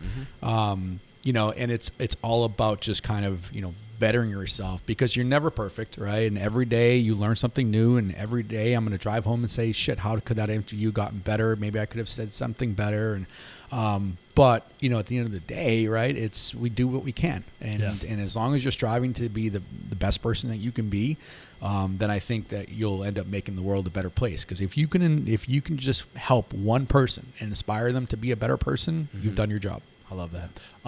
If you got the news, this is the last question. If you got the news, you'd be leaving this world tomorrow. All the memories of you, your work, and your restaurants would be lost with your departure. With the exception of 3 pieces of wisdom you could leave behind for the good of humanity and your legacy. What would those 3 pieces of wisdom be? I don't know if you guys want to tag team this one or go right ahead. I could say the way you do anything is the way you do everything. There's 1. I'd say pressure is privilege. 2. You got one? You want to go or no? No, go ahead. Or do you want to do? I'll do 3. Go ahead. Give me 1 more, and then you give me 3. I might have to go to my notes. All right, you got 2 down. We're going to Danny. Give me your 3. I would say the first important one is be nice to your mother and wife. There you go. That's a good one. The second one is the 7 Ps, which is proper planning prevents piss poor performance. I love that. And the third one is be better than the day before. I love that. There you go. Alan, do you want to add more? I'll go knowledge is key. I think in order to be a good, in order to be a good teacher, you need to be a good student first. You need to understand what you're teaching. Yeah, so. I love that. Great stuff. And this is my North Star, this next question. This is truly the last question here is, who do you respect and admire? Somebody that if you found out they were a guest on my show, you'd be like, oh, we got to listen to that one. Who is that for you? For me, and maybe I'll let him go, obviously, but a gentleman named George Delaney. He's the president of IMP Shellfish in Ipswich, but he really helped kind of jumpstart this whole thing, and he made me and I know Alan really believe that we could do this. And he was always pushing us to really kind of take that next step. And we worked for him shortly, just kind of helping out with consulting. He had started a food truck, and we helped him get that thing off the ground. But George is someone that is never at like a 5 or a 6 or even a 9. He's at a 10 all the fucking time. If you had him on this show, you'd probably have to back up the microphone 10 feet because he's just at another level. But he's helped us, or helped me at least, just kind of see and understand that there's no excuses, there's no bullshit. The job needs to get done, whatever it takes. Yep. That is, truly something or someone I admire, and to this day I still do. He's just a great dude. And that was out of Ipswich. What was the restaurant? It's actually a shellfish company. He owns a seafood company. IMP. He's a vendor, yeah, but he's a great dude. And for you, who's that person? I'll give our guy Mike Brown a shout out, and he's kind of followed a similar trajectory of us. He's a coffee roaster. He owns Hometown Coffee, but he started roasting coffee in his basement when we were making egg sandwiches in Danny's kitchen. and he's been a great partner with us along the way. And they got a location Manchester. in Atkinson too, like off of 111, or is No, it just they might Manchester, sell his Manchester. coffee, but yeah, he has Manchester. Oh, yeah. He's I'm thinking this some bean. Never yeah. mind. I know what you're talking about, Human Being, I think, or something like that. But know. he's We're just talking Village local Bean. shit now. That Yeah, half the people exactly. listen to Like, this no like, one what are they talking? But yeah, so he's a good guy. I think. Mike Brown, look out! I'm coming after you you. go. George Delaney, look out! I'm coming after you. I'd love to get you on the show. I got those names right, did I? Yeah, I did. Cool. And how can we connect with you if we really enjoyed today's show? Maybe we're interested in maybe getting involved in becoming a franchise. Yeah. What's the best way to reach out? You can Website, right? Yeah, your website. You can email Danny A at crackkitchen.com. Alan F at crackkitchen.com. We're easy to find. Social Or handles. come to the restaurants. Social handles. At Cracked Kitchen. All right. There you go. This is episode 1056. Head over to restaurantunstoppable.com/1056. We'll have a summary of today's discussion, as well as any links to any tools or services or people recommended. Yep. There is no questioning. Danny and Alan, you two are unstoppable. Thank you. Thank you very much. Appreciate it. Thank you. Cheers. Cheers. Well done.